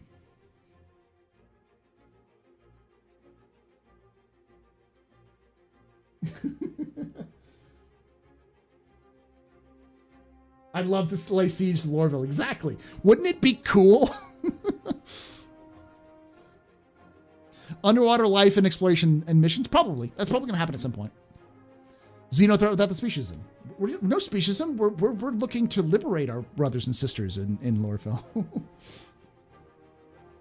Do I run this idea by the other admirals? I do want to see some type of base or station control mechanic for orgs to fight for. I do too. I would like to see something like that. Based like WoW when you go kill another faction leader. Kind of, yeah. What if the UEE would step in because, weapons? They would. It's effectively, if we controlled Lorville, we would control the ground zero manufacturing for weapons of mass destruction. This would be like, I guess the closest equivalent, I don't know too much about this, but in my brain, this would be the closest equivalent would be like if a bunch of revolutionaries took over,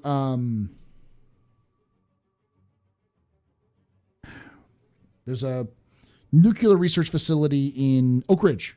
A bunch of revolutionaries invaded and controlled Oak Ridge. Yeah, the government would respond very quickly.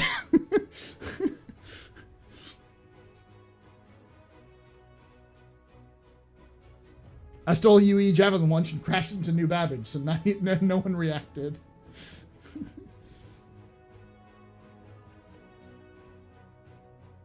It's like raid Area 51, yeah.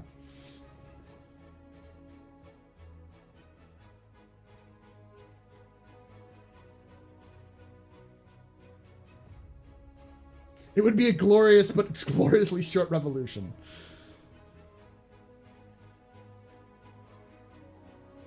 Yeah, with the dynamic economy, one might expect to bring Hurston to its knees through attrition. Because at the very least, it would hurt the Hurstons dramatically in-game. Their business would crumble. And it would definitely result in a massive response by the UEE. But that would also be cool as fuck. To see a full-on invasion of UEE Marines, a Bengal carrier, and a fleet carrier group flying over Hurston, trying to control Lorville. If we coordinated this well enough, having dogfights with the UEE Navy, seeing people try to take out a Bengal. I'm just saying, this scales. This scales to dumb shit.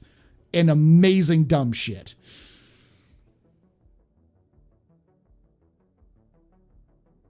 All my homies hate the UEE.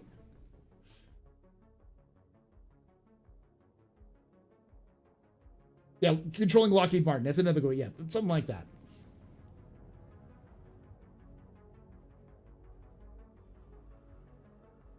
It was a Hurston ploy all along.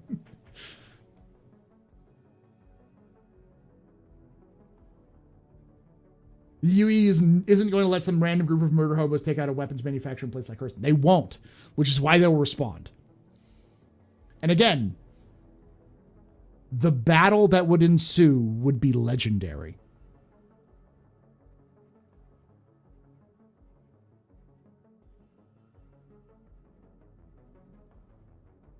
My ship and rifle are yours. Thank you, James.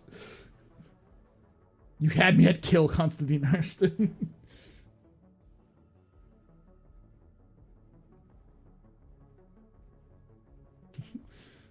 I will discuss it. I will form a war council, and we will see if we can overthrow Hurston. We're still so far away from that, though. Like this is just more of a fun idea.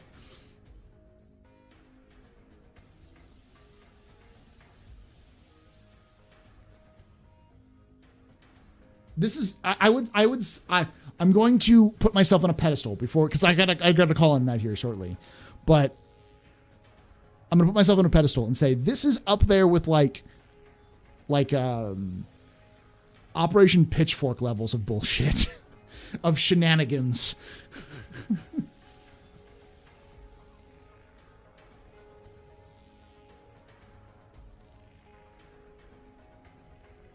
The Great Pub Republic Empire.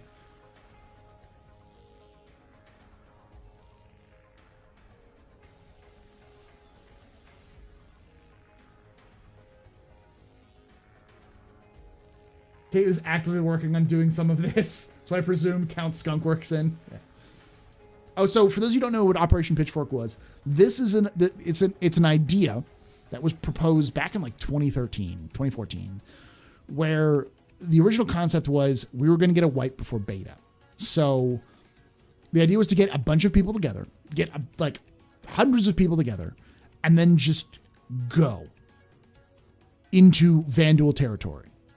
Just push through Vandal territory. Just go into Vandal territory with a bunch of players and just see how far we can go.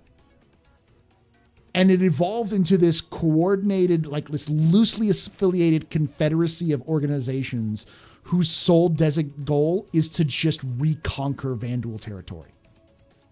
To just push into Orion and Tiber and Virgil and bring it back for the UEE. A people's crusade, as you will, of mercenaries and militia to fight back against the Vandal.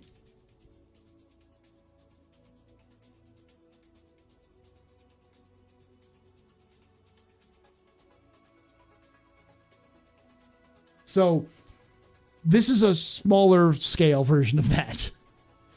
That is definitely going to fail. Well, the whole purpose of the original concept of Operation Pitchfork is that it will fail. Like no one who signed up for Pitchfork said, "Oh yeah, this is totally going to work." It's like, no, we're going to lose. We're going to lose this fight. We're not going to win. But CIG heard about it. They got involved. They thought this is a cool as shit idea. And it would stress test the servers. And, even the developers were like, yeah, if you killed enough Quanta, you could wait for the UEE to show up and start reclaiming the system. And it would be an event in game. This is practice for Pitchfork, yeah. If you want something done, you got to do it yourself. Puts on Infinity Gauntlet.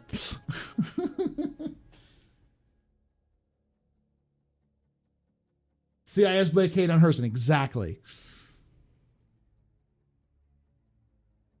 Hey, Desperado.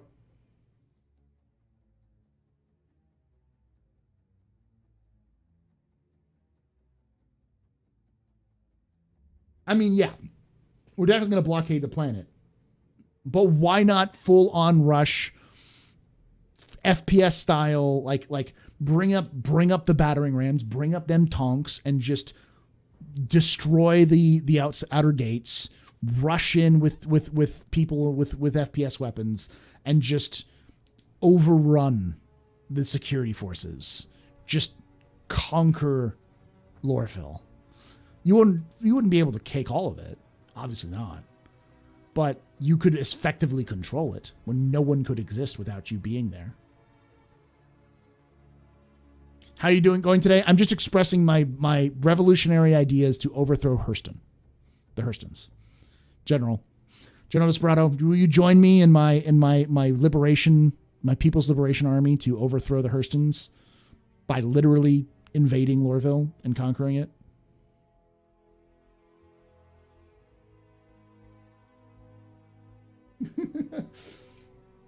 Are we ever going to see marine life and exploration missions? I think so. I don't think that's going to happen soon, but even in the latest monthly report, they talked about lighting with underwater exploration.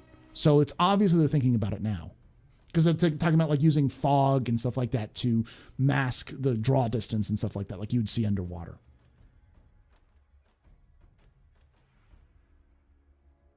It gets annihilated, yeah.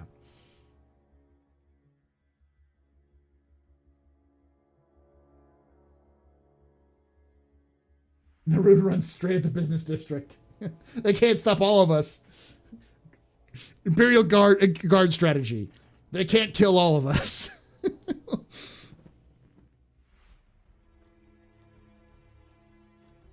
The Armco org original lore is supposed to be made up of refugees from Armitage. There we go. Anywho, are we the WA? Yes, we are the WA. Anywho, with that revolutionary ideal, I'm going to call it a night. Thank you so much for hanging out with us here tonight. Remember, I'm going to have that little segment on Salvage. I'll be putting that up here, up live tomorrow. I'm going to be kind of like editing it tonight before I go to bed and then pop it up there. So it'll be live tomorrow around like noon or 1. If you're watching this live, make sure that you're following us on Twitch, twitch.tv/theastropub. We're live 9 p.m. Eastern, Thursday and Friday, and 1 p.m. Eastern Saturday and Sunday. We will be doing Captain's Table this week. The Captain's Table this week is going to be with the Space Coder, Algorid, and Papa Jefe, who's a machinima creator. So 3 interesting, unique people. We're going to be talking a little bit about the additions of 316. We'll be talking about 315 in general and kind of going forward. So Salvage next year. Yeah. What's my warship of choice for Star Citizen? I mean, I don't know. I'm not really much of that one. If you're watching this on Twitch, make sure you follow us on youtube.com/theastropub. We'll be doing, like I said, that little segment video will be up there. I have a lore video for Galactic Historian and the next little spoopy mystery thing of the Carrack that's already recorded. I'm going to be editing it this weekend. It'll be released on Wednesday for those of you who are not patrons, but it should be up on Sunday for those of you who are patrons. So it'll be there early for you patrons. And then I'll be working on some lore bits for the IAE. We're going to be doing our lore tours of the IAE, and I've got something special planned for the Best in Show if I can get it done. So if you like lore, if you like even like, I'm probably going to do my smuggler's smuggling guide for 315. That'll probably be out next week or the week after next. So yeah, keep your eye peeled. We're also coming up on our 7 Days of Valor. So 7 Days of Valor is a joint Star Citizen community kind of fundraiser for a group called Stack Up. Stack Up is a veterans charity that works with mental health organizations to help veterans who are suffering from PTSD. It also helps with veterans who were disabled to get them video game consoles or accessible stuff. And it works with veterans from NATO countries and Australia and New Zealand. So it's run by veterans for veterans. I've been working with them for many years. I know the founder and the founders in general. They're fantastic. They do a lot of good work, and we've been raising money for them for the last 3 to 4 years. So it's a big group. We got a bunch of Star Citizen creators together to raise money. We usually raise a lot of money for them, which is always good. But check that out. That'll be not this coming week, not this coming. I think it'll start on the 7th.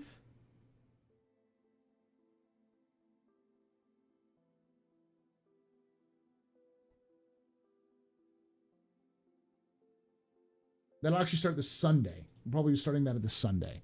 So I got to talk with everybody about that and figure out what we're going to do with it. So, yeah. And then, of course, we'll be going from the 7th to the 13th. So we'll be raising money for that as well. I got to talk to some other people about it. But, yeah. Woof.